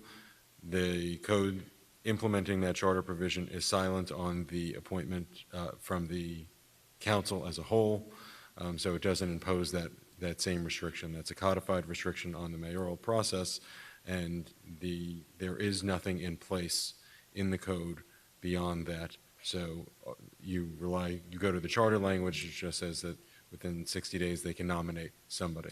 Now they can be somebody from the pool, and how you choose to move forward as a body is up to you, but the mandate that it be somebody from the pool, from the council members, from your colleagues, once that time has expired, does not exist. Okay. So, just to clarify, on the 61st day and thereafter,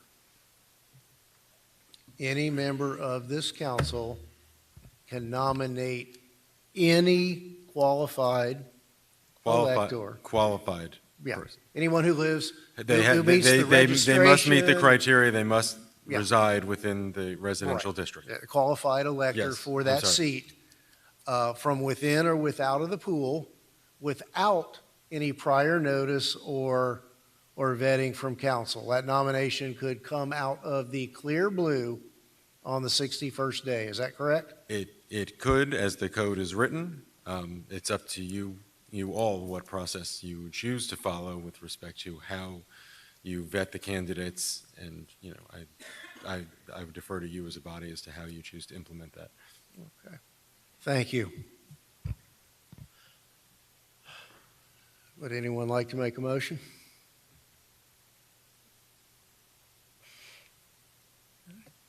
Oh, bye. Mr. Fletcher. I will move that we accept the mayor's recommendation for the council appointment. Do we have a second? Do we have a second? Going, gone. Oh, wait a minute. So, let me.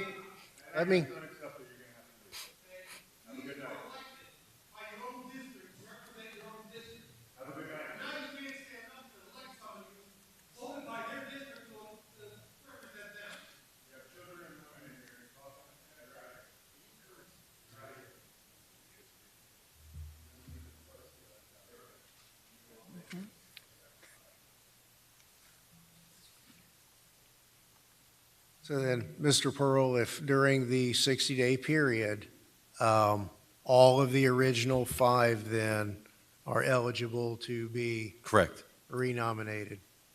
You can set somebody forth. What the code provides is that, and I'm reading verbatim, so there's no interpretation here. If the council fails or refuses to approve the mayor's proposed appointee, the mayor shall propose the appointment of another person from the applicant pool, and the remaining procedures set forth above shall be followed. So since the motion died for lack of a second, all 5 who have applied are eligible to again be nominated for nomination and approval within the 60-day period. Are we talking about the renomination of the same person? Because you keep going to the 5. No. I'm saying that because in this example, Mr. Compton, by virtue of a lack of a second to the motion, was neither approved nor denied. That within the mayor's 60-day window of opportunity, he is not precluded from further consideration because he has not been rejected. The language of the code doesn't speak, is a little bit more encompassing, as it says, is it fails or refuses. This could be construed as a failure because it was called and didn't move forward. It's written more broadly than just the refusal. For clarification, if somebody wanted to move forward and take a vote, they could, but I think that at this point, I would construe it as a failure because there was a motion and it has failed to be seconded and move forward. So following that logic through, the appointment of another person from the applicant pool is, I think, what the code mandates here. And that's, if you have a... Thank you. Sure. Mr. Mayor. Nothing further. Do I have a motion for adjournment? Move it. Second. Adjournment has been moved and seconded. All in favor? Aye. Thank you all.